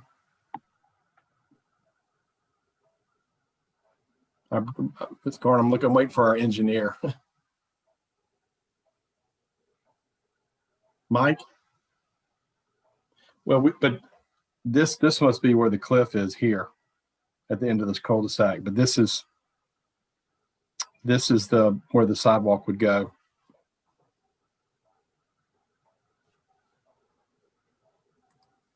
Michael Thieberts is joining. Give him just a minute to get in. Hi, I think I'm unmuted now. Evening all. Hey, Mike, did you hear the question from Council Member Garner or Board Member Garner? Yes, John, I did. Thank It's you. a very steep drop off from Sam Newell down to the end of Rice Road. But as you work further to the east along, plain east along Sam Newell, it's actually north. The grade catches up. They must have cut, Rice Road down into the side of the hill, but the actual grade from Sam Newell into the site along Sam Newell Road isn't that much. It's workable with a trail connection along that Sam Newell frontage. And the sidewalk will be located in such a fashion that when and if NCDOT comes and constructs its improvements, they would not have to tear up the sidewalk. Correct. Yes, there would be we would flatten out the areas and take into account that future widening of Sam Newell to accommodate that. Yeah.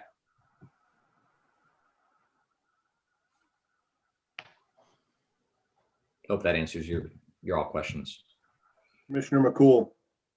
Just want to clarify. So the future widening, the sidewalk would not be affected or in the way? Just want to be sure in my notes. Correct. Okay. All right. Would anyone care to make a motion?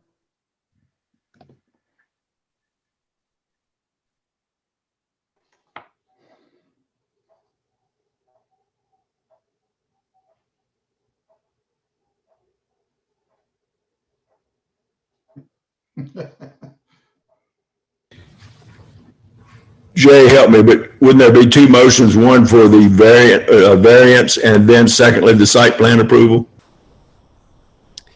Yeah, so we're just doing the public improvement variance now. I've got the site plan as the second item on the agenda. Just so that they understand, they're just dealing with the variance right now. Right, and we did not need reasonable and consistency statements for variances, correct? That's correct. Or for the site plan approval? That's correct. Okay, so I was good on that. So carry on. Mr. Miller. You're muted, sir.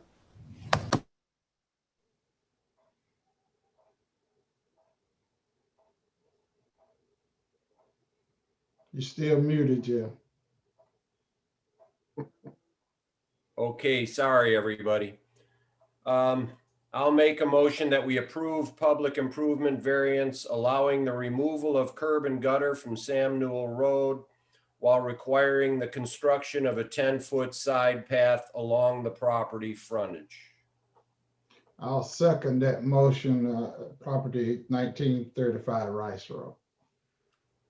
Okay, we have a motion from Commissioner Miller, a second from Commissioner Whitley. We'll take a roll call vote. Commissioner Bland? Yes. Commissioner Whitley? Yes.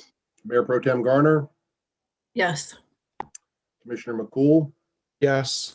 Commissioner Miller? Yes.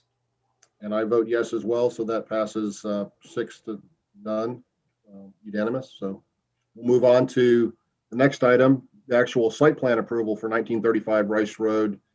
We've already discussed this, but Jay, you want to give it one or two more sentences to not totally confuse us? Let me try to do, well, does this count as a sentence? So here's the site plan. One more sentence. I'm sorry, go ahead. Are you trying to get us to 8:47? That's our 1 hour mark. Yeah, that's kind of what I was kind of pushing for, but. So yeah, so real briefly, the only item that staff would add is, we think this is a great site plan. It's a great use for the area. You'll see on this next page, there's some illustrative images of what the buildings look like. I think the applicant's done a good job of providing character images. And of course, it does require individual buildings to come back to the board for approval. However, because the berm on Sam Newell Road was deleted, that area is now going to be very, very visible. And there are, there's a church and some one single family home just across the street. So I think it would be appropriate here to require some language in the plan that maybe references four-sided architecture or buildings that address the street, as well as probably screening of any kind of utility banks or HVAC, condensing units or things of that nature. Because once that road is widened, this is going to have a fairly shallow setback. So this is going to look a lot like, I think if you look at some of the character imagery here with the True Lion building, this is going to look a little bit like North End in downtown. That's the kind of general feel here. This is sort of an area that's walkable from the neighborhoods along Rice Road. So that's the only language I would like to see added as part of the motion. But other than that, staff recommends approval.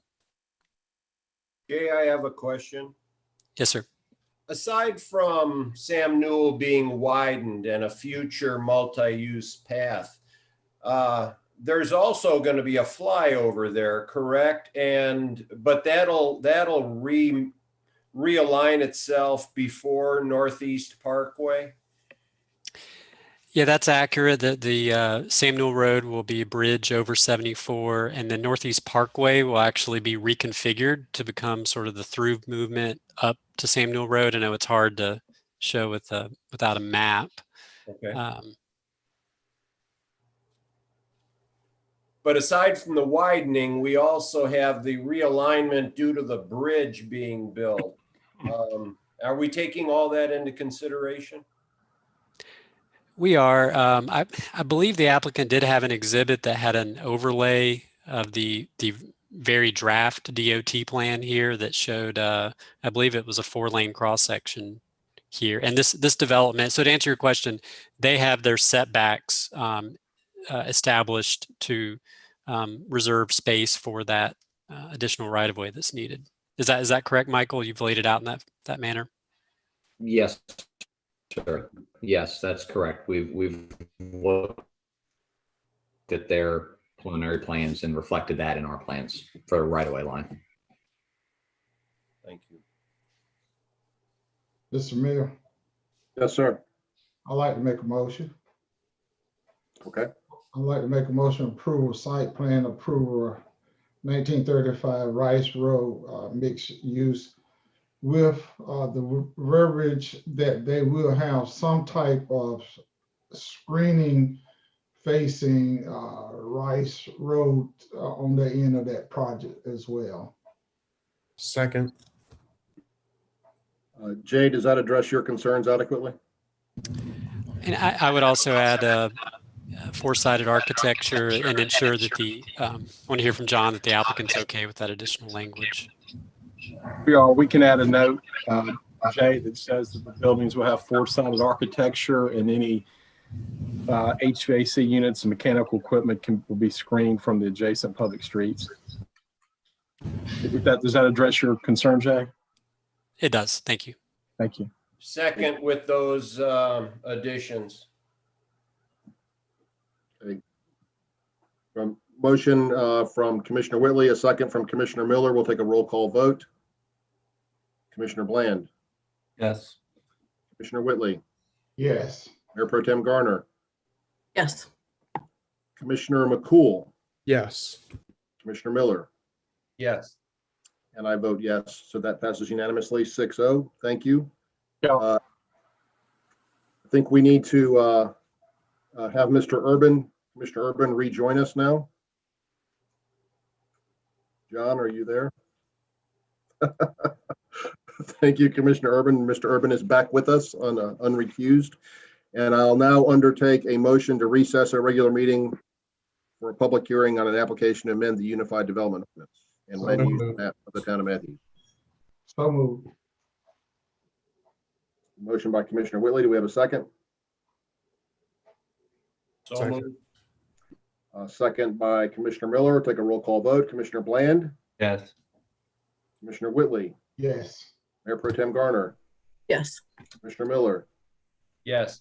Mr. Urban. Yes. Commissioner McCool, Yes.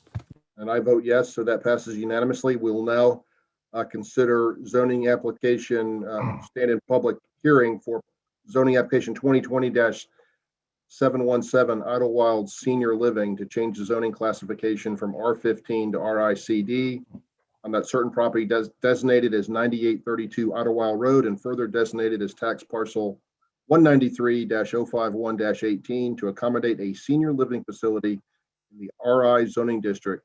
This was continued from October 12th. Mr. Will. Thank you, Mr. Mayor. At this time, staff does not have any new information.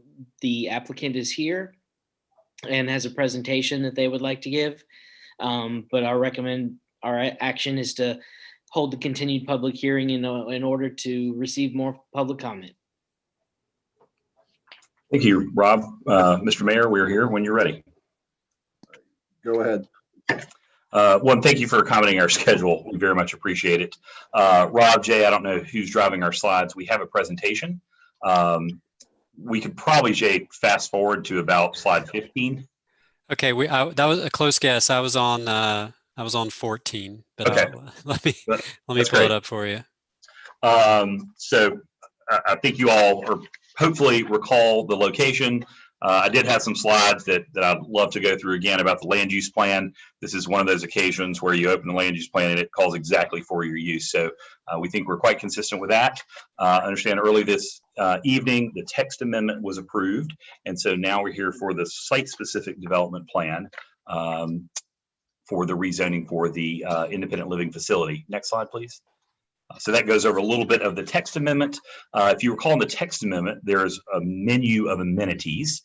In our original hearing, we said 5 of those. The text amendment was approved 8 of those. At the planning board, one of the planning board members asked if this development team knew the amenities they would use. So did want to point out that we have a commitment to 10 of the 12 amenities. Those are listed there. The two that we have not committed to but want to have on the site are the transportation and meal service, both which the team wants to do, but we need to get a little further along in that. But all the others are commitments in our conditional rezoning plan. Next slide. There was, at the first hearing, there was some discussion about density and the fact that the density on our site is higher than the average in Matthews. I think that the last meeting we did point out, hey, this is apples and oranges comparing senior living to multifamily. And the national standards, if you look at the national averages, an independent living unit, which we're proposing, has about 1.1 resident per unit. A typical multifamily has 1.9. So if you look at the little box we have there in white, we were showing, I think it was reported Matthews's average multifamily is about 12.75 units per acre. We're proposing 18. So that sounds like a larger number. What we wanted to take that a step farther and show you though, but the residents per unit is significantly lower. So even if you compare those, we would have almost 20% fewer residents than your typical multifamily project. So just wanted to remind you of that the density is a bit higher, but we think that the actual number of folks living there will be lower. We've updated our site plan here. Here's an aerial. I'll walk you through that. The next slide will show we've superimposed that area. Next one, Jay. This is the aerial on an aerial photo, so you can see how this relates to the newly developed Lidl site to the north. And a couple things I wanted to point out. This is based on feedback we received at the last hearing. Next slide, Jay. Just a few things to bring to your attention. One, this was the case last time, but you see there is the tree save area up between the building and the street to screen the building, de-emphasize the scale. We talked a little bit about the height last time. The height is still 4 stories, but wanted to point out that from the road, that tree save area will screen that, we think, nicely. We've added a pocket park along Idlewild Road. If you can see on this aerial, I think Lidl's actually done a nice job if you look at their pedestrian streetscape and what they've got going on. So the goal is to kind of bring that down. So you'll see that pink line on our frontage. We're doing a 10-foot multi-use path to really bring that pedestrian experience down, and have put in a pocket park at the location on our site. So even folks that are not living our site, maybe residents for the senior living across the street, can enjoy that. We've got a walking trail connection to the rear of the site where there's going towards the park. You can see that other pink arrow there. And then we have a vehicular and ped connection to the Lidl. So in addition to the 10-foot multi-use path on the frontage, there's a vehicular connection with a handicap accessible pedestrian access point directly to the Lidl. So our residents do not have to walk out on the street if they choose not to, or others could come through that area also. So that connection is there. We've also are prepared to commit to funding of a new crosswalk on Idlewild Road. That was brought to our attention that there's a project for that. So we think that's probably more for others than for us, but we're willing to make that commitment as well. And the other thing, I wanted to show you all the connection points on the site.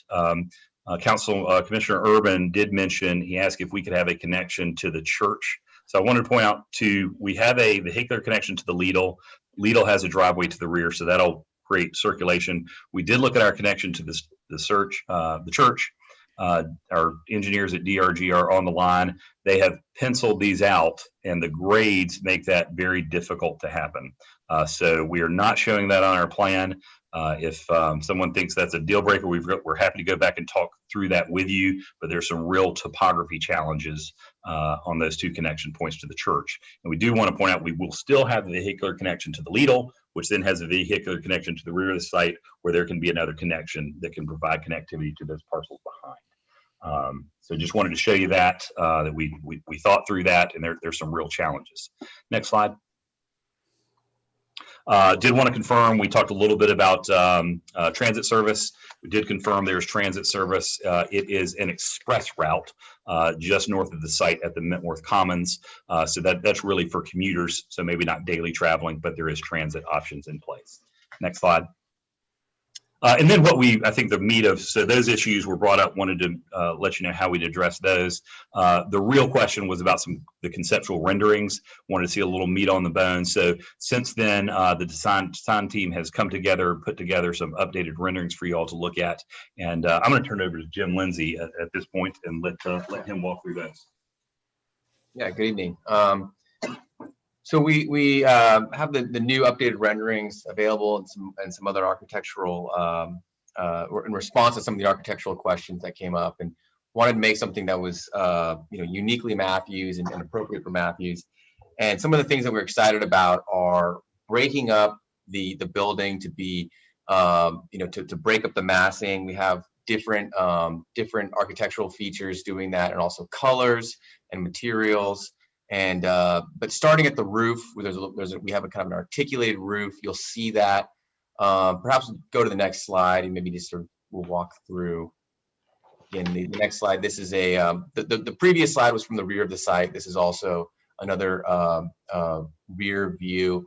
And again, you can sort of see some of the articulated roof that's been added, and the cupola on the top sort of adds another kind of architectural interest. We broke up the massing with different materials. At the very top of the building, we have a board and batten material usage. Then it kind of goes to lap siding, and the colors change. And we have some brick that previously we had a brick all the way at the bottom of the building, but we thought that was maybe a little bit too pedestrian. And there's a concept called dipped in brick. And instead we are doing it where the brick's going all the way up. Or in the case of right over this, from this angle, that it goes almost all the way up, and in other places it goes all the way up to the top of the building, to again create some architectural variance and sort of break up the building and make it blend in to the tree save, to the community. If you go to the next slide again, go forward. Although I will point out, well, you can see it from here too. The balconies are also. We've updated the plans to create more, the balconies are more of an open balcony situation, which we think is important, especially when there's times for coronavirus or who knows what the future holds, but having that outdoor space for senior residents we think is extremely important into the future. And from here you can also see, again, you'll see the tree save a little bit better in between the road and the building, the kind of break up. Again, the view of the building from the road. And you also see from the top, there's the compressors are on top of the roof and recessed wells. So again, those are out of view from the street or from the pedestrian angle. So with that, I'll turn it over to Colin. But that's a rundown of what we've done with the architecture. Yeah, I hope that gives you a feel. Last meeting we showed a prototypical example, but this is mocked up for this site. So wanted to show you this view. We don't have a rendering ground level from the street. The idea is most of that is masked by the tree save area, but hopefully you can get a feel for how this relates to the Lidl parcel and whatever else is going on out there. I hope that's addressed the issues that I think that addresses the issues that were raised at the prior hearing, and happy to take questions. Have any questions for the applicant? From either the Board of Commissioners or the Planning Board? Commissioner Urban. Yeah, I mean, I gave you, Colin, I gave you the text amendment. Now I got to hold you up on this side. Getting elevations at, I don't know what time this morning on the day of the petition hearing is tough. I mean, I would have had better time to review this information. I would have liked to get in a timely fashion. I'm surprised Jay didn't run the riot act to you. Even though we're under COVID, I like to get my materials ahead of time. And so I'm only reacting to this, and you may get more comments after the planning board looks at it, but the lack of elevations until the last moment really threw me for a loop.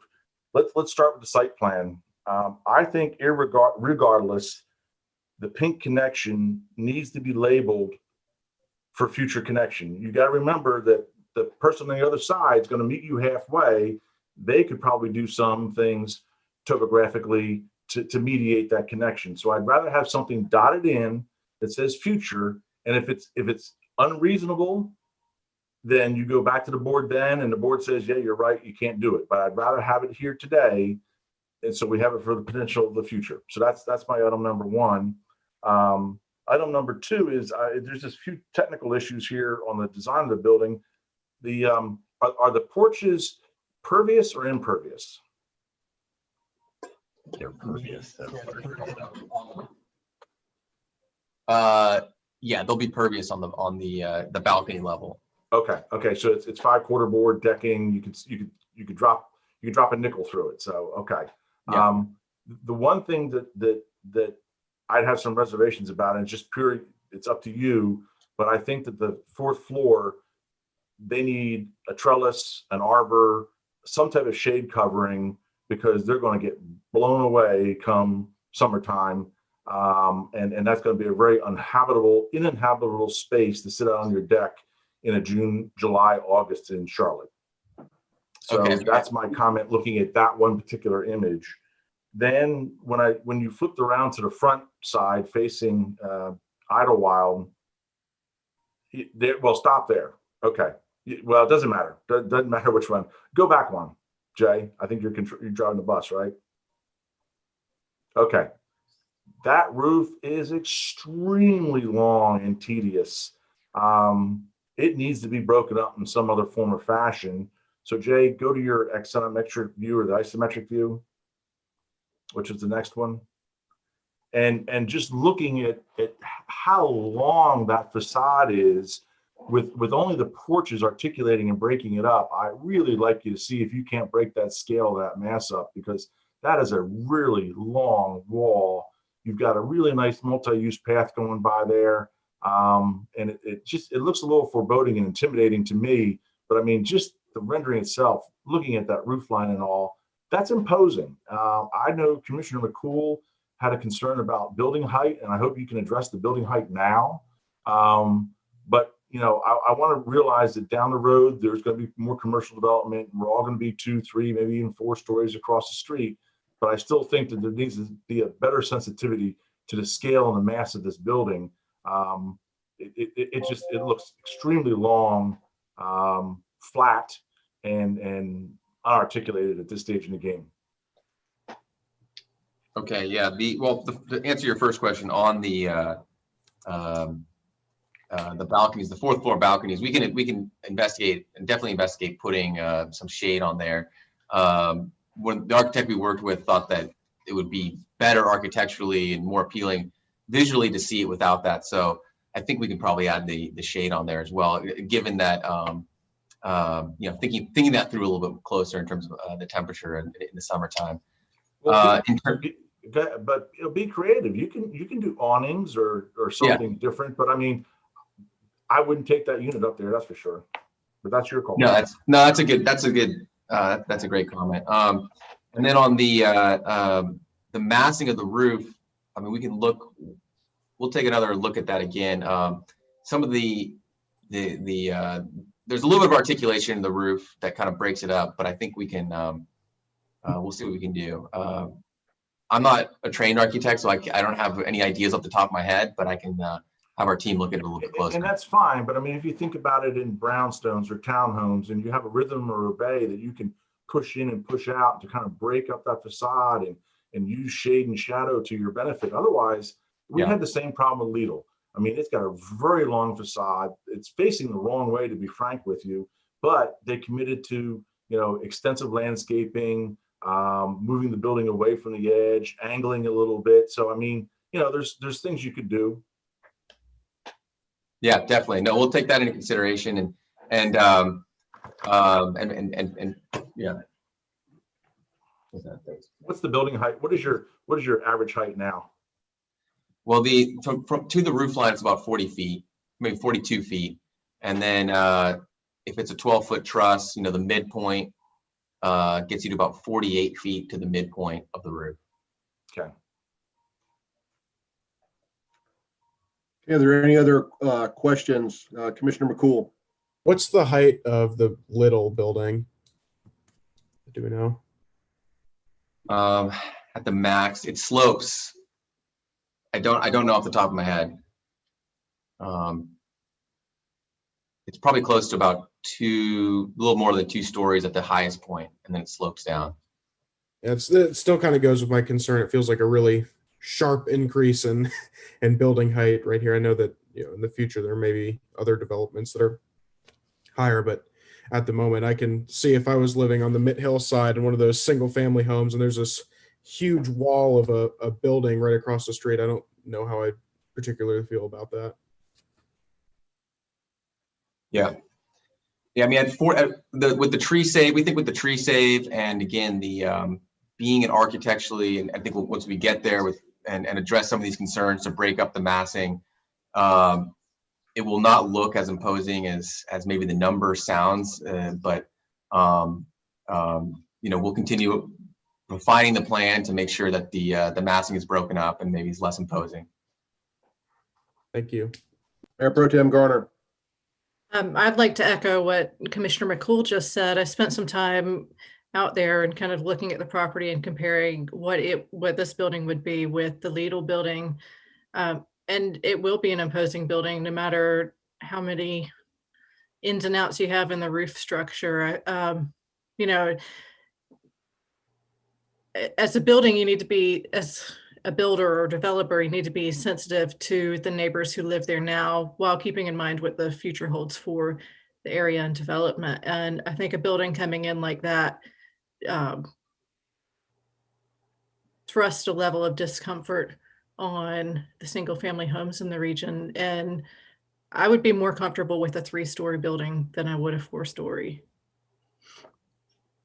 Yeah, I think the issue with that is to achieve sort of the initial goal of keeping rents so that we have we mentioned in the prior meeting, where you have $3,000 a month rents, and to get to the rents that we're trying to achieve about $1,300, to have that to go to 3 stories, it just would not be possible. You sort of have to have that a certain level of density to keep the prices low, and which is partly why we chose this portion of the town, because of the land use plan talking about higher density senior housing, and so trying to meet those needs. But there's also a need to have a little bit enough density to basically spread the costs out amongst a critical mass of residents and keep costs down for those folks that don't want to go to the $3,000 a month apartments. This allows people to basically kind of have economies of scale living in a community. Well, I can certainly understand that, but maybe playing with the layout of the building, you could change so there's more length to it. But and I think that's a problem with when you're working with a UDO with a board developed prior to this board. There are definitely expectations outlined that the new board coming on doesn't necessarily echo. And for me, I know what it feels like to be developed around and to feel like you're being developed out of a place you've lived your whole life. I wouldn't want to put that on anybody else. And so I think if you could reconsider how you configure your layout, then you could still keep that affordability without uprooting the comfort of the neighbors. Yeah.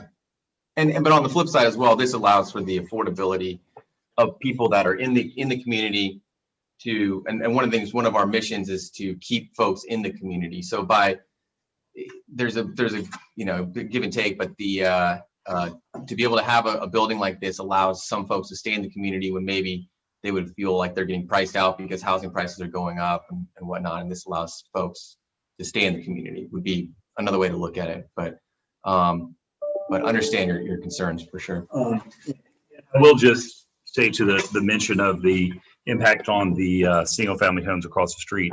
Actually, I'm not sure those are single family homes. I think I think they're actually duplexes.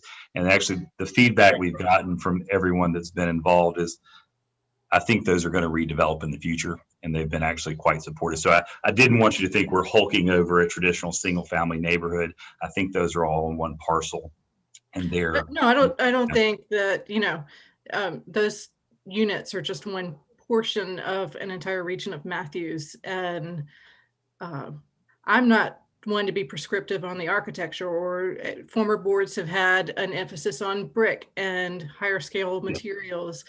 I think there is room where you can discuss materials and bring the cost of construction down without, you just have to find that balance. And on this board, I think you're going to find maybe a different set of priorities than you would with other boards, and use that movement to create something that works, in scale with what the surrounding neighborhoods are.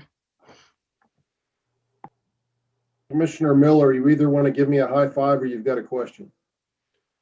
I don't remember. I don't think so, but I should mention to Colin that they are duplexes, but they are also individual owners. I think there's about 5, maybe 6 buildings, and there's 1 or 2 owners per building, with few exceptions. You have the hand raised icon in front of your face. I do? Yes. Commissioner Bland. Correct me if I'm wrong. I'm sitting here trying to think. I don't believe there's another 4-story building in the town of Matthews except for the hospital. Is that correct? Or is there another one somewhere? Jay? I think that's a 5-story building, but I don't think there's another I don't think there's any other building above 3 stories in the town of Matthews. Is there? Yeah, the entertainment center. The entertainment center. Entertainment center does? Okay. Yeah. I mean, for many years, I know they didn't, so I was just curious, but that's the only place there would be. Okay. That Weaver, Bennett, and Bland building's pretty tall. I probably want to have a skyscraper there, but a large part of Plantation Estates is 4-story, but again, the buildings do not address the street. They're typically set back in the woods somewhat. So and I'm not saying it's right or wrong, just that there's a different scale than we're used to. When we have 4-story buildings, they're usually pushed back in the development and not up against the road. Yeah, and that's something that we could do here. It's a U-shaped building, and we actually talked, we could flip it, and that brings the height away from the building. But we thought this was preferable, so it's addressing the street and screening those vehiculars to the rear. But happy to talk about it, and we'll follow up with you guys afterwards on that. Any other questions or comments from the board or the planning board? Seeing none. Lori, is it still true that we did not have any public comments for this one? That's correct. Okay, I'll repeat that the public, again, has 24 hours to submit comments by email to matthews@matthewsnc.gov or by phone at 704-708-1222. And this matter will go to our planning board at their November 24th meeting and come back to us on December 14th. Thank you. Thank you, Colin. Appreciate it. And we'll see you soon. Now entertain a motion to reconvene our regular meeting. So moved. Motion from Commissioner McCool. We have a second. Second. Second by Commissioner Urban. Take a roll call vote. Commissioner Bland, Yes. Commissioner Whitley, Yes. Commissioner Urban, Yes. Commissioner Miller.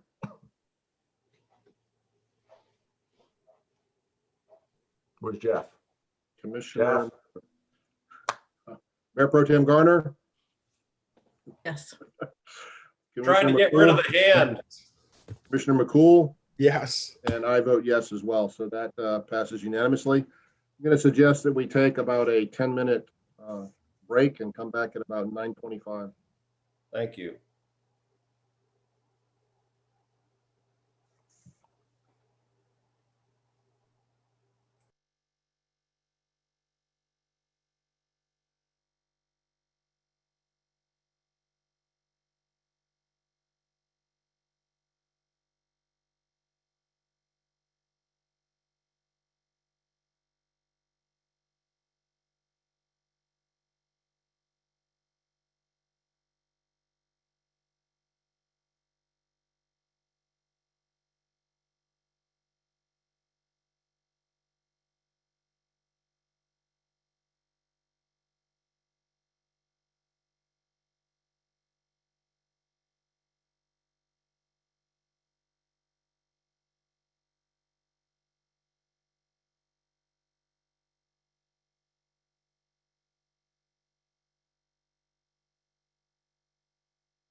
All right, my clock is showing 9:25. Do we have the other commissioners and folks back?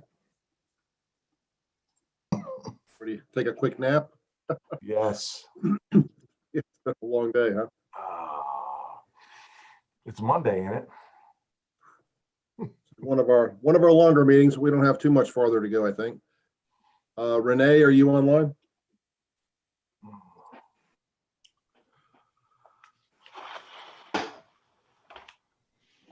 Poor Steve's been waiting all this time. Yeah, my buddy Steve Thompson's been saying, "My, for the love of Pete, can we start this thing?" It's late. I'll never hear the end of it. No, John, you won't.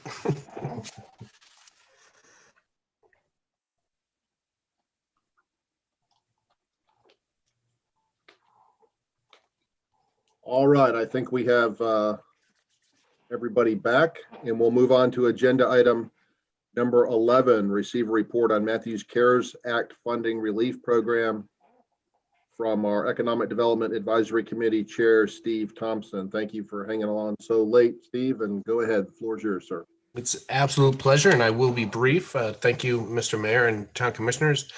The motivation for this update is to let you guys know where we're at with the CARES Act funding that we talked about. I think that was now over a month ago now.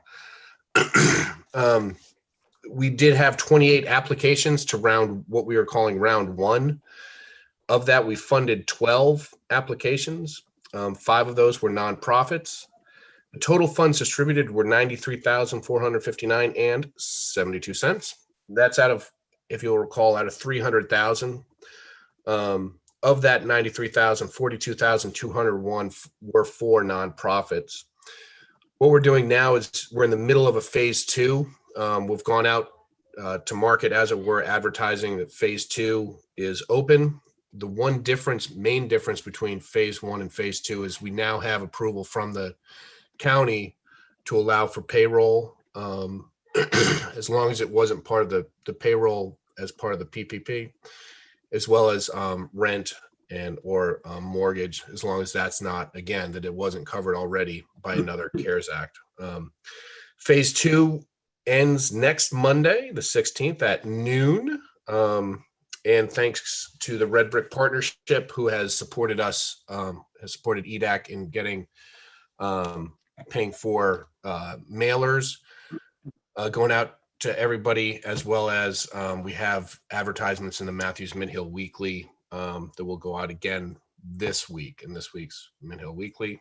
But definitely thank you to everybody at the Red Brick Partnership for supporting that and getting the word out. We did have, anecdotally, we did have a handful, I'm not sure what the actual number was, but we did have people say that they heard about it from the postcards that we mailed out, which was a direct result of Red Brick Partnership helping and supporting that mailing and such. And that's all I have, Mr. Mayor. If there are any questions. Steve, I've got a question. Can you just, in a nutshell, tell us what differentiates a application that you fund versus one that you don't? Frankly, they have to meet all of the criteria. Okay. A large one is you got to be in Matthews, brother. Okay. There's also the it has to be a business, not a hobby, as it were. So there are some revenue criteria in there. A handful of ones that we that did not pass muster. I have pretty good faith that they will pass muster in round 2, and it actually may benefit them for phase 2 because of the way that we're handling phase 2 with the more, how do you say, liberal rules in terms of what we can cover. By and large, though, the reason for us not hitting all 28 was simply they did not meet the criteria. Very good. Other questions or comments for Steve? Commissioner Miller. You're on mute, brother. Sorry, you guys. As a small businessman in Matthews, I heard you mention rent, and although I can pay my mortgage, I have some tenants who are having difficulty paying their rent. Is that qualified, Steve? Your tenant's rent, you as a landlord? That's my business, and my business is located in Matthews. I would imagine your rent would not be covered, but your mortgage would. But you, Mr. Miller, as a commissioner, are not allowed. Okay, thank you. But to your question, the mortgage, I believe, would. I'd have to defer to Becky, but. How I would answer that would be that the tenant who has to actually pay the mortgage would be eligible, but CARES Act is not able to be used for revenue replacement. So if you're a landlord and you just did not receive that rent from a tenant, that would be viewed as lost revenue, and we wouldn't be able to make up that revenue loss. But if you yourself were paying rent somewhere and you were impacted by COVID, then the rent for those impacted months would likely be eligible if you meet the other criteria. Thank you. Mayor Pro Tem Garner. This is not about the Matthews grant, but just to, in case somebody's watching and needs to know that information that Mr. Commissioner Miller just asked about, the county has a HOPES mortgage assistance grant that if you as a landlord apply, then your tenants can request rent assistance. Thank you. I would, I've had some extended conversations with Assistant Town Manager Hawk regarding this program, and I'm aware that Steve and John Urban and the whole EDAC committee spent a lot of time and effort on this, and we're really appreciative of all you've done. So, but thank you. I know it's no easy task to go through all these applications and see if you meet the criteria or not, and try to equitably distribute the money. So thank you. We really appreciate it. And Steve, Steve and John, I hope you'll extend that to the entire EDAC committee. We really appreciate it. Certainly will, Mr. Mayor. Okay. Any other comments or questions? Let Steve go to bed. We'll keep trudging on. Thanks. Thank you, Steve. Cheers, guys. See you around. We'll move on to agenda item number 12, the consent agenda.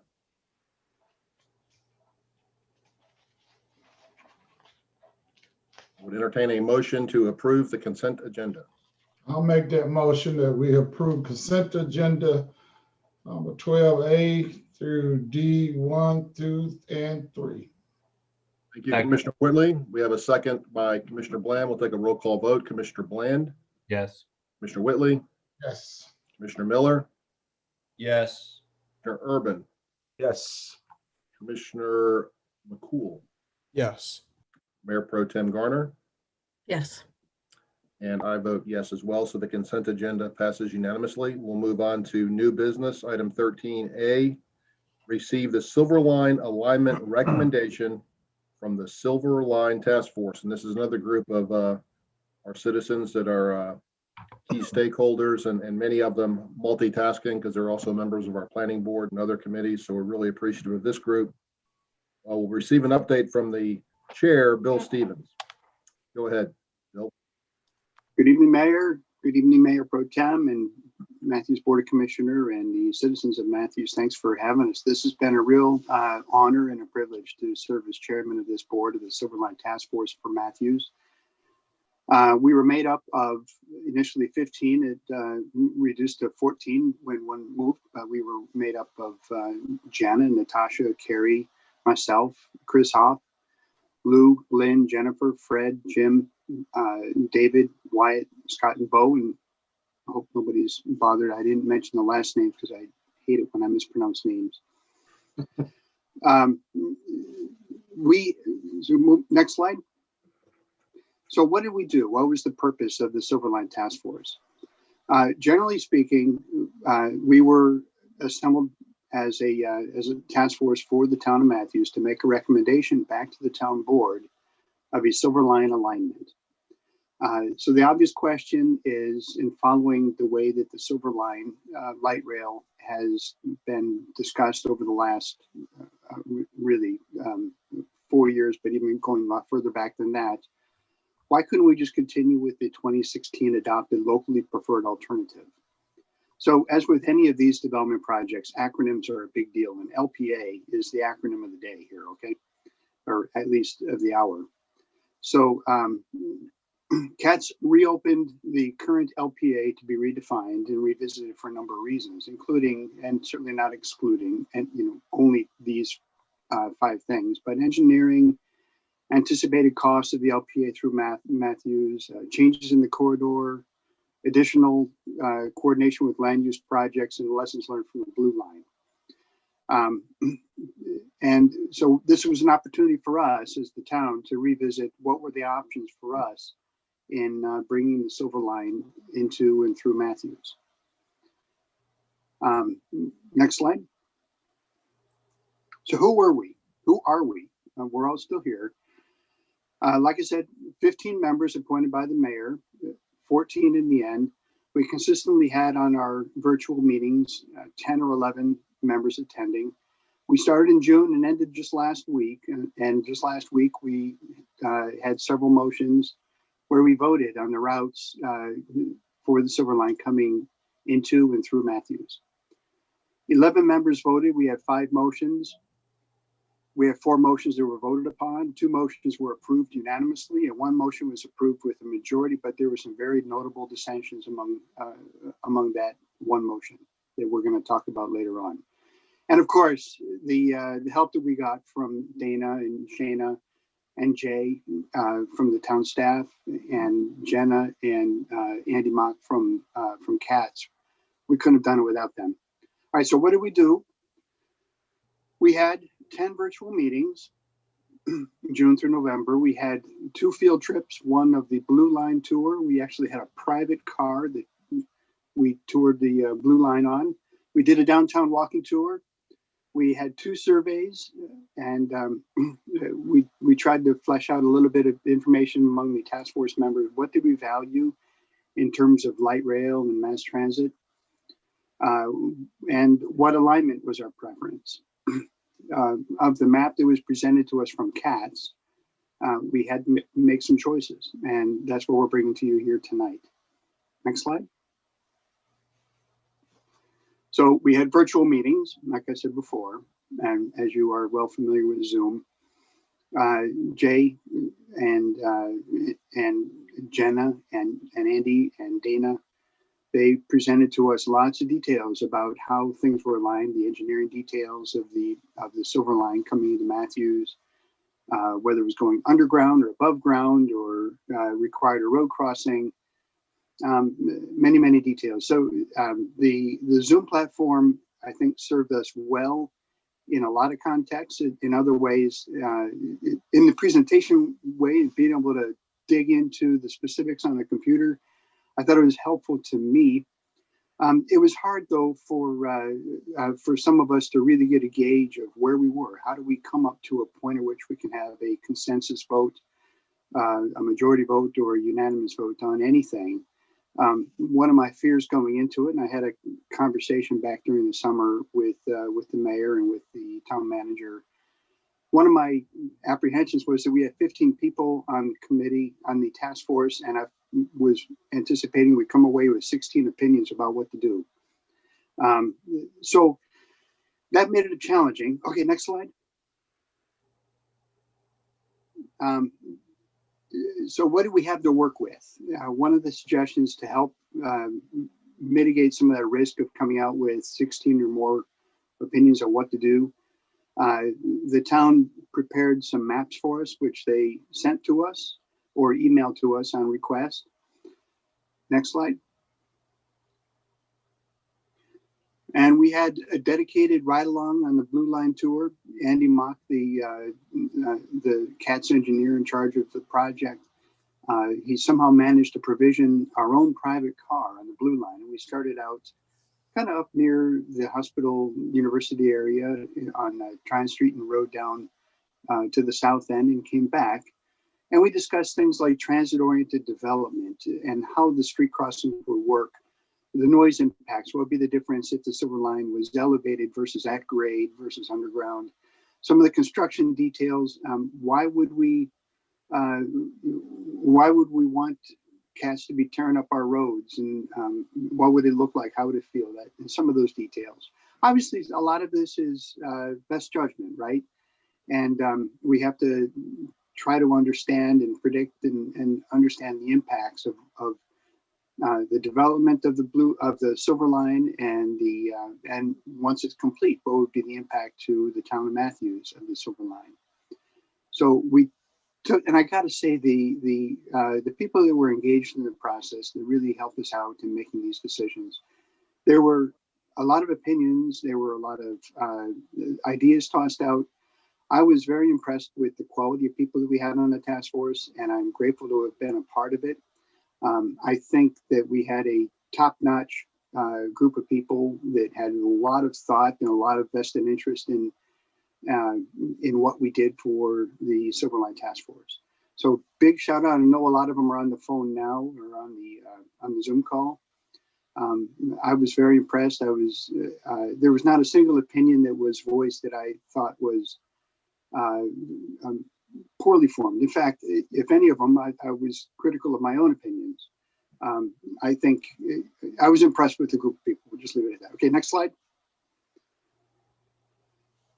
One other activity that we had was a walking tour through Matthews. On October 10th, we started out at the intersection of Matthews and Ames Street and walked down Matthews Street, discussed what the alignment would be going along Matthews Street and what a station might be like there at Trade and Matthews Street. I put Trade and Matthews Mill Road. It'd be Trade and Matthews Street, actually. We looked at if we didn't use that particular alignment, if we went to the alignment that is a slight tweak on the LPA, we discussed what the Andrew Caroline / Novant station placement would look like. And a lot of other factors. So that was a valuable 2 hours spent walking through Matthews and walking along the alignment. Now, I will say this, the presentation I put together, it's not intended to be a tutorial of what the Silver Line is. I think you'll have a lot of opportunities to talk to Andy and the CATS crew, and probably get a lot more details from Dana as well, and Jay. What I'm trying to do is show you what weighed on the committee, on the task force, and why we made the motions that we did, why some of them, why two of them passed unanimously and one didn't. So I hope if you have specific engineering or design or specific route questions after this presentation about the Silver Line, I can help you get to the right people, but I don't feel particularly equipped to be the right person to answer those questions, although I could try. Hopefully I will give you the correct info. Okay, thank you. Broad summary. In general, the Silver Line is 26 miles of light rail starting at, we can say it starts in Matthews, and at the CPCC campus. It travels through Matthews and then through uptown Charlotte, out past the airport, and then out to Belmont. There's 27 stations, a bunch of park and rides, and they are expecting to enter, according to this slide, this is from CATS, by the way, they're expecting to enter design in 2020. And I believe they are saying they want to be done with construction by 2030, although those dates are all pretty soft, I think. Next slide. Thank you. So what does it mean to Matthews? We have designed 4 miles of trails coming through Matthews. That's approximate. We have 4 stations, 1 park and ride, maybe another one, depending on how things shake out. We have the Matthews LPA, the Matthews Locally Preferred Alternative modifications that are being proposed today. Now, what you see on the map in the lower part of the screen is the LPA as it was approved in 2016 by the town of Matthews and endorsed by CATS in 2017. It has the Gallery Station, which isn't technically Matthews, and then the Matthews Township Parkway and Novant.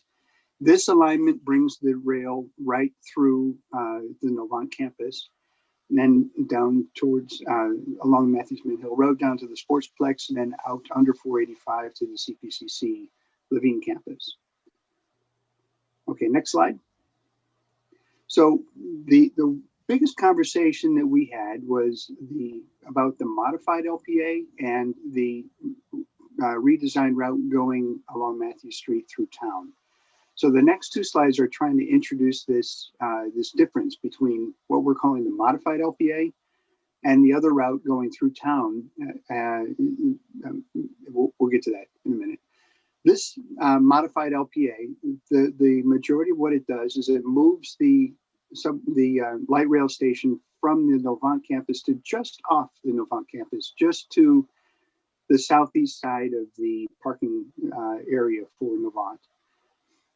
And it is designed that it would go along Monroe Road, down the center of Monroe Road, across at Industrial Boulevard, go over CSX and behind the police station, and then follow along Sam Newell, and then cross under 51 at Sam Newell and 51, and come out behind the Novant parking area along Andrew Caroline. And you might remember the Andrew Caroline Road is proposed to go through to Matthews Mint Hill Road in the future. And so this would roughly follow along that path of the Andrew Caroline Road and come out to Matthews Mint Hill Road and then go down to the new Independence Point Parkway, through the Sportsplex, the Entertainment District in the Sportsplex, and then cross under 485 down to CPCC. So that's a lot. I'm going to try to keep my next descriptions a little bit shorter. So, okay, thank you. CSX alignment. So sorry, can you go down to the next slide? Thank you. So this is the kind of the counter proposal to the modified LPA. This is the reroute going through town. So this one, it differs at Industrial Boulevard. Instead of going along the back of the police station and down Sam Newell and across 51 there, it is going to curl under 51, kind of near Team Road, and then up Matthews Street, past Matthews Building Supply and into downtown, and have a station at Matthews Street and Trade Street. From there, it's going to follow along the south side of Matthews Mint Hill Road, and just the way that the modified LPA would. So those were the two gorillas in the corner, so to speak. Which one do we pick? Do we pick this? And again, these are my maps. These are not CATS maps. So if there's slight differences on what you see here versus what you get from CATS, it's because I'm not a map guy. I'm a computer hack. So this is the best that I could do. There's much more detailed diagrams further in this presentation, as well as I know CATS says it all. Okay, can you go back up to the CSX corridor slide? Thank you. So the other decision that we had to come to is this difference between road versus the CSX alignment.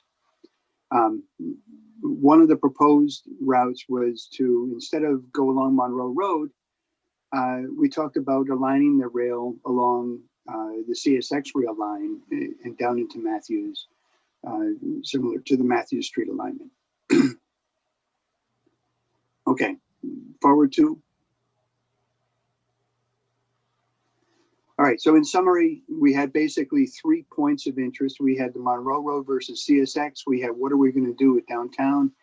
And then whether or not we were going to approve the Independence Point Parkway CPCC alignment.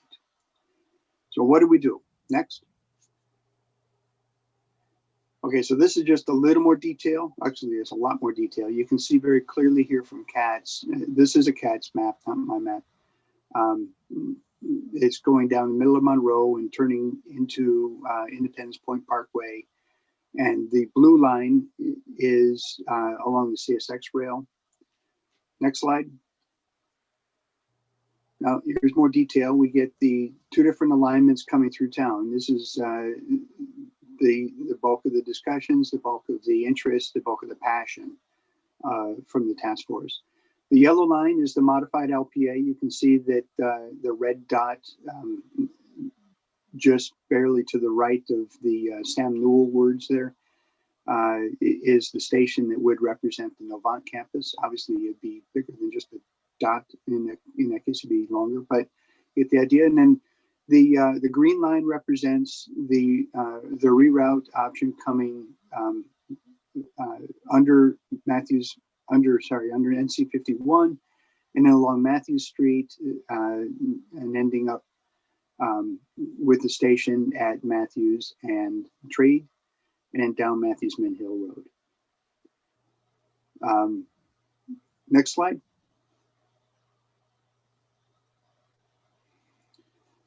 Independence Point Parkway, our vote was an up or down vote basically on this alignment. Did we agree to this alignment? Did we agree to some of the nuances that would come with this alignment, depending on what happens to the ENT district? And the power lines just to the left of the dot for the Independence Point Parkway Entertainment District Sportsplex Station. Those are power lines, and CATS needs to figure out what they're going to do with those. And so there might be some minor tweaks. And then it's going to go under 485 and end up over by CPCC. Okay, so just to cover the vote, and I'll open up for questions after this. Monroe Road versus CSX corridor. After understanding the benefits of having what is called transit-oriented development, and the benefit of having CATS rebuild Monroe Road, hopefully with a lot more improvements than what we have currently along Monroe Road. We unanimously approved the Monroe Road alignment over CSX. I will say that when we were on the ride along, on the blue line ride along, the stations that had the most interesting character, the most interesting appeal, were by far the ones that went through populated areas, the ones that were the parts of the line that were the least interesting and to be blunt, ugly. They were the ones along the rail line. So that made a big impact on me personally, and I think it had some impacts on some of the other members as well. The downside is that there's a hunch that it will create more traffic for us along Monroe Road, people trying to get to the station. Okay, next slide. Now, the big vote was along, like I've been saying, the green line or the yellow line coming through town. There's a lot of pros and cons. There's a lot of different opinions of what is a pro and what is a con. So we took the vote last week, and it came up 8-4 in favor of the Matthews Street alignment over the Novant campus alignment, or I should say the Andrew Caroline / Novant alignment. Why? There were comments in support of the West Matthews Street alignment because people thought that it would be nearer to downtown and would have a positive impact on downtown.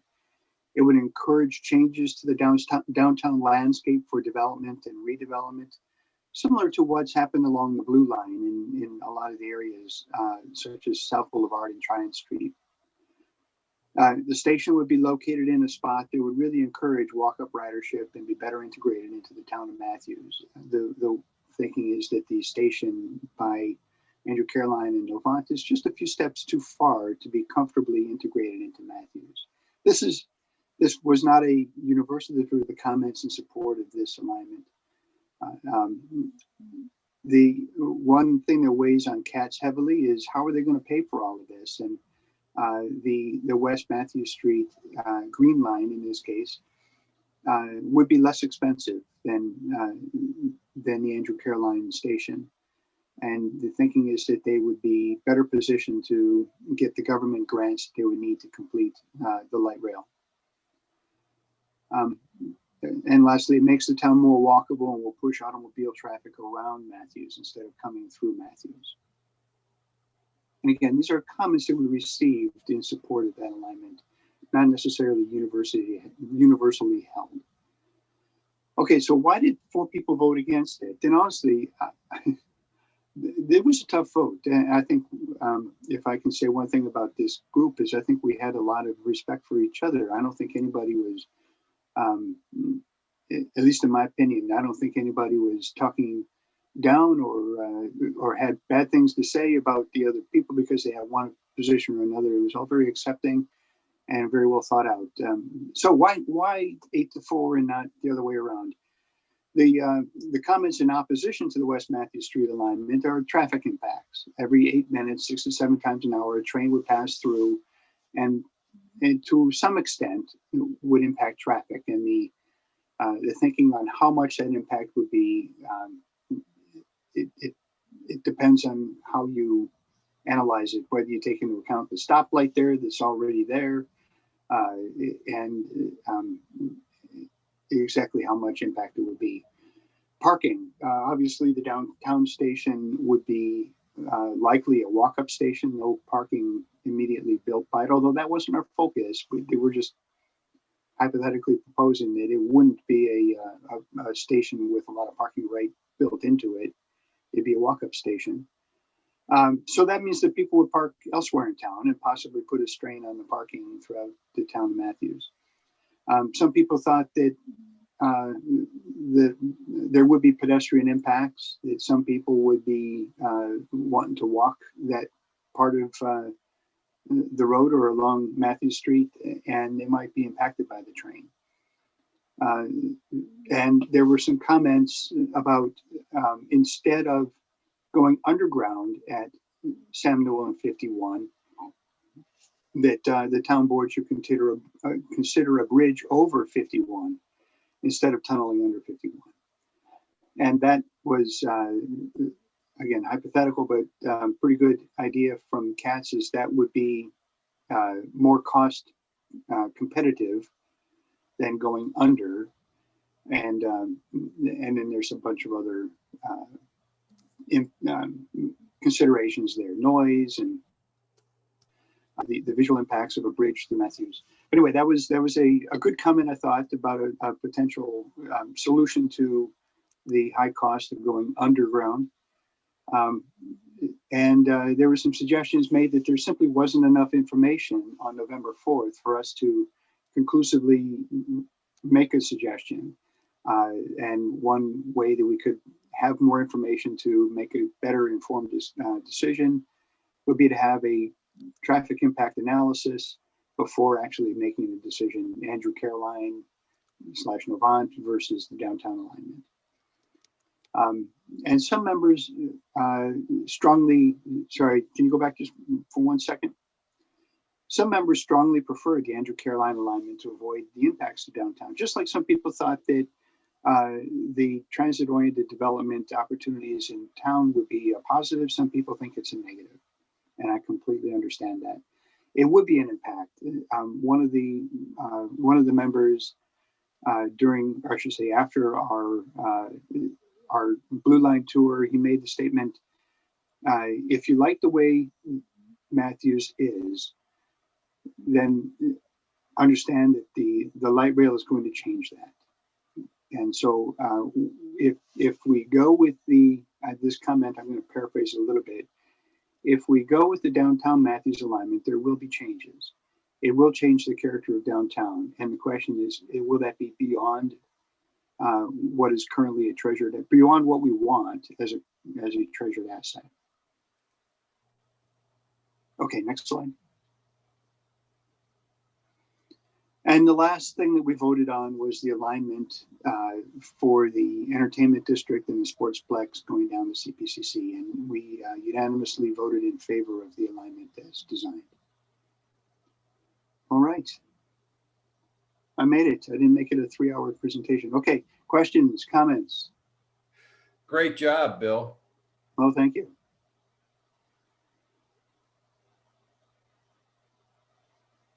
All right, do we have any questions? I can see everybody now. Commissioner Whitley.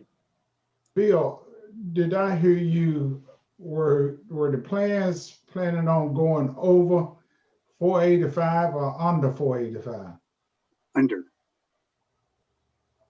Had that always been to go under? Was there not some discussion about going over 485?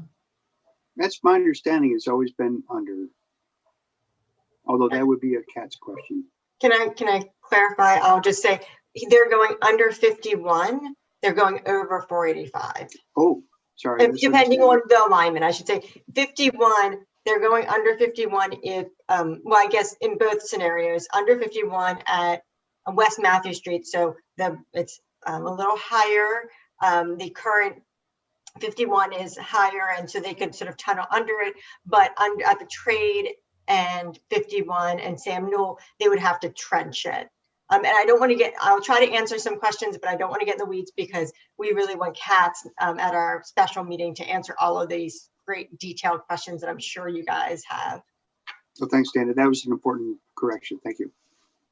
So for the board's benefit, we're going to have several additional meetings. We're certainly not deciding on alignment today. And I think I want to reiterate in front of Bill and other committee members that are on this call how much we appreciate you undertaking this very difficult task, and certainly say thank you to Dana as well for helping shepherd the effort, because it's not been easy. I've attended only a couple of the meetings, and I kind of did that on purpose because I didn't want to influence the outcome. But the ones that I did attend, there was some very spirited but respectful conversation, and I think that this group has really thought a lot of the pros and cons of either alignment, and we're going to have to decide. You know, either way you go on the two that we have, there are going to be cons for either one of them. So, and there'll be a lot of pros as well. So we just have to decide. You know, come to a consensus. It's going to be difficult for us as well, I think, to come together and endorse one alignment. But again, we're very, very thankful. I hope that your committee got some ice cream tonight. So I had promised this group that the town would have an ice cream party for them. We're giving them ice cream. Don't worry, Mayor. We're getting ice cream orders and delivering it to them. That'll be great. I saw that. That's fantastic. Very small token of our appreciation. But again, this was very difficult. I saw the maps that staff had printed out, and they were, huge, 3 foot by 4 foot maps, and they're trying to track, it's very difficult to see some of the difficulties. And I know a lot of the committee members not only went out and walked and on their own visited different sites. So I think we're gonna have a lot of more discussion on this before we wrap our arms around one particular thing that we can embrace. But are there any other questions for Bill or Dana tonight? Well, I'll just say, if you would like some more detail on that walking tour through Matthews, or you would like for me to repeat that with any of the board members, I'd be happy to find the time to do that. That's great. I in talking with town manager Blodgett, we had discussed that it's probably a good idea for all the elected leaders to go do this walkabout as well at some point to see some of the things you saw, Bill. I was out of town when you guys did your walk. I intended to participate in that, but I wasn't here. But any other questions or comments?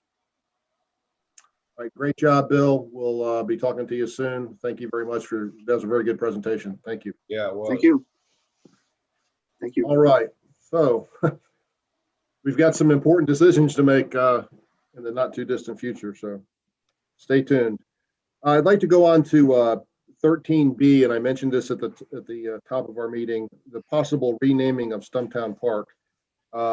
We have had American Legion Post 235 come forward and ask if the town would, and I'm sending this out just for information tonight, we're not going to vote obviously, if we would consider renaming Stumptown Park Stumptown Veterans Memorial Park, based on some of the recent improvements and things that were done there, and have it as to honor our veterans. So just throwing it out. It wasn't on the agenda, it came in late, so maybe put this on a future agenda. I'd like you to think about it.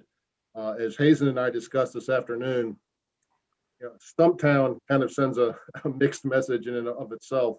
I know it's part of our heritage, but basically meant, hey, these guys came and cut all the trees down. So it's not probably a fantastic name for a park anyway, but does anybody have any comments on that? It'll be a future agenda item and we can discuss it. Anybody have any feelings one way or the other? Yeah, I do. Okay, Mr. Bland? I'll just say that, you know, we've done a lot of great things in the town and, you know, we've made a lot of progress in the last couple of years and stuff, but we don't want to lose completely touch with our heritage and the things that made Matthews what it is, you know. And I've been here probably a lot longer than a lot of folks have, with few exceptions, but, you know, when I first moved here to Matthews in the 80s, I mean, it was just like country town, okay? And Stumptown meant something to the people that lived here at that time. It still meant, and then they had the Stumptown Festival that went on for years and years and years. Sure. And a lot of people put a lot of effort into Stumptown Park. And, you know, at once upon a time, they wanted to build a shopping center there where that park was. And it was an integral part of the downtown and part of what this community was for many, many years. And so my personal thing is I think that would be I'm not, you know, certainly I'm glad that we were able to, you know, accommodate the veterans and let the memorial. I'm all in favor of that.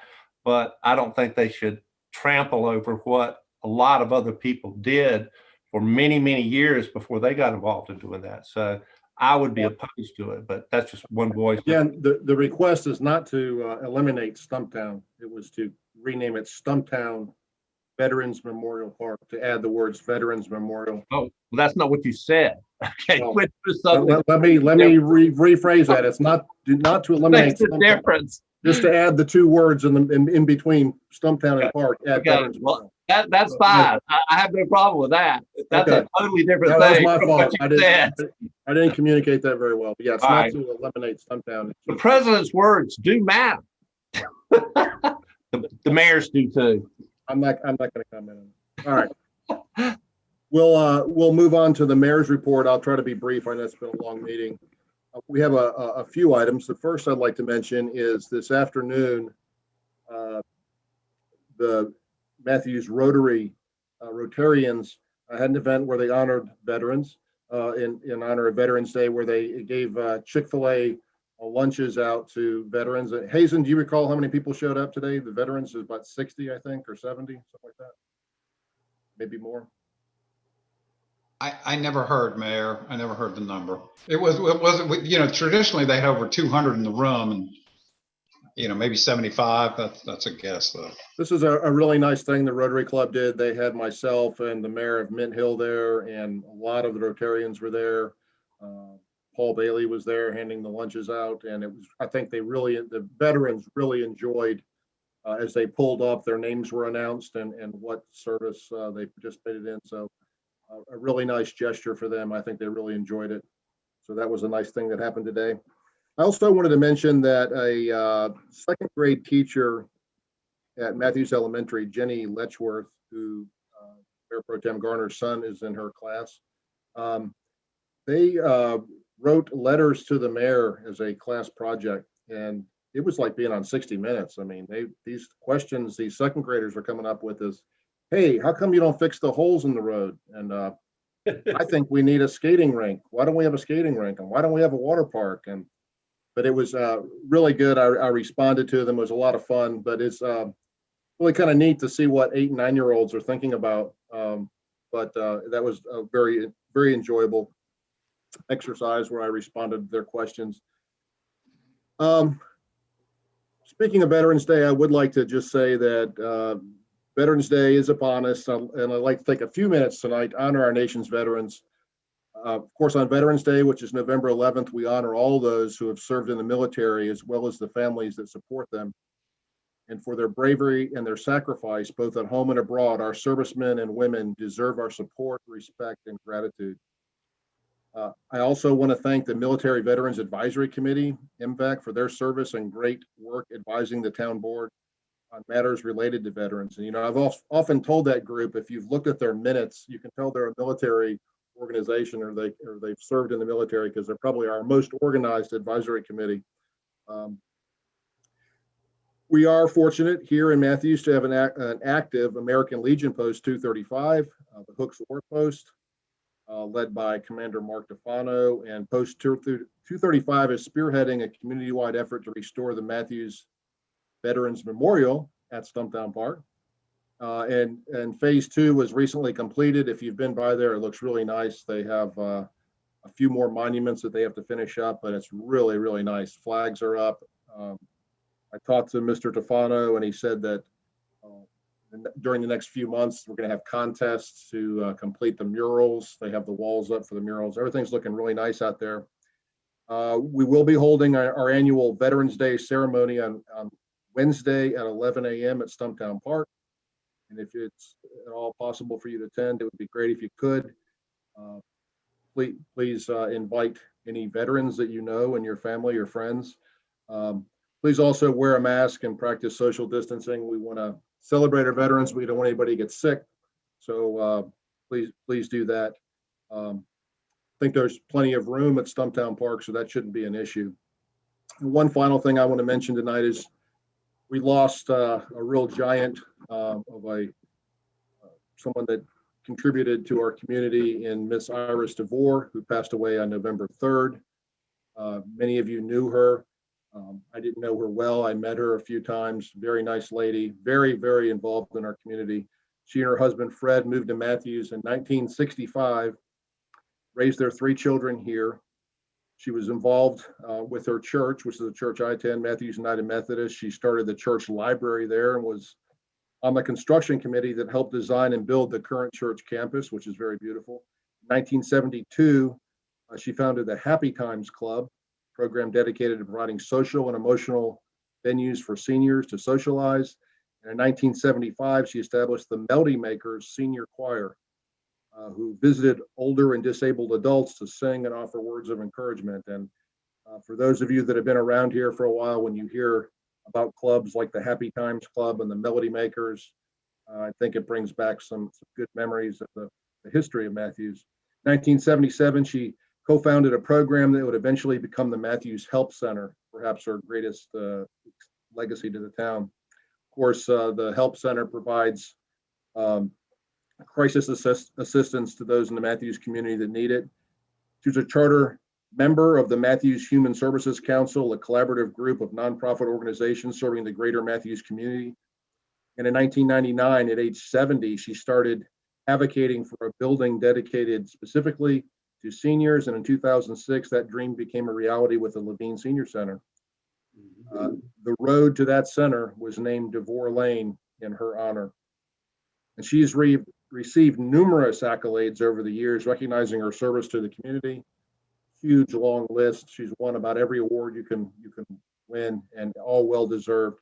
So we all appreciate and remember Miss DeVore, and keep her family in your thoughts and prayers during this difficult time. But what a true example for all of us to follow in our community, and just a fantastic asset. I'm glad that the DeVores chose Matthews in 1965 to move, because she's certainly left her mark on this community. She'll be very much missed. Yeah. We'll move on to the attorney's report. Thank you, Mayor. I have no report this evening.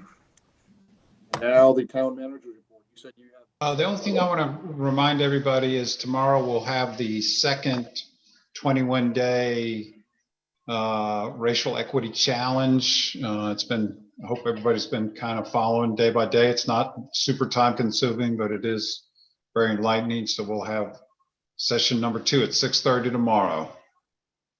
Right. Yeah. One of the things that I've noticed about some of the reading material and the things that you listen to and watch is a lot of them are very humorous. So it's somewhat entertaining and still educational, but I've caught myself laughing out loud a few times at some of the observations some of these folks are making. But very important topic. So thank you. You have anything else, Hazel? No, sir. I would entertain a motion to adjourn. I'll make that motion. Second. Commissioner Miller, second by Commissioner McCool. Roll call vote. Commissioner Bland. Yes. Commissioner Whitley. Yes. Commissioner Urban. Yes. Commissioner McCool. Yes. Mayor Pro Tem Garner. Yes. Commissioner Miller. Yes. I vote yes as well. I'm going to bed. Good night. Stay safe, y'all. All right. Good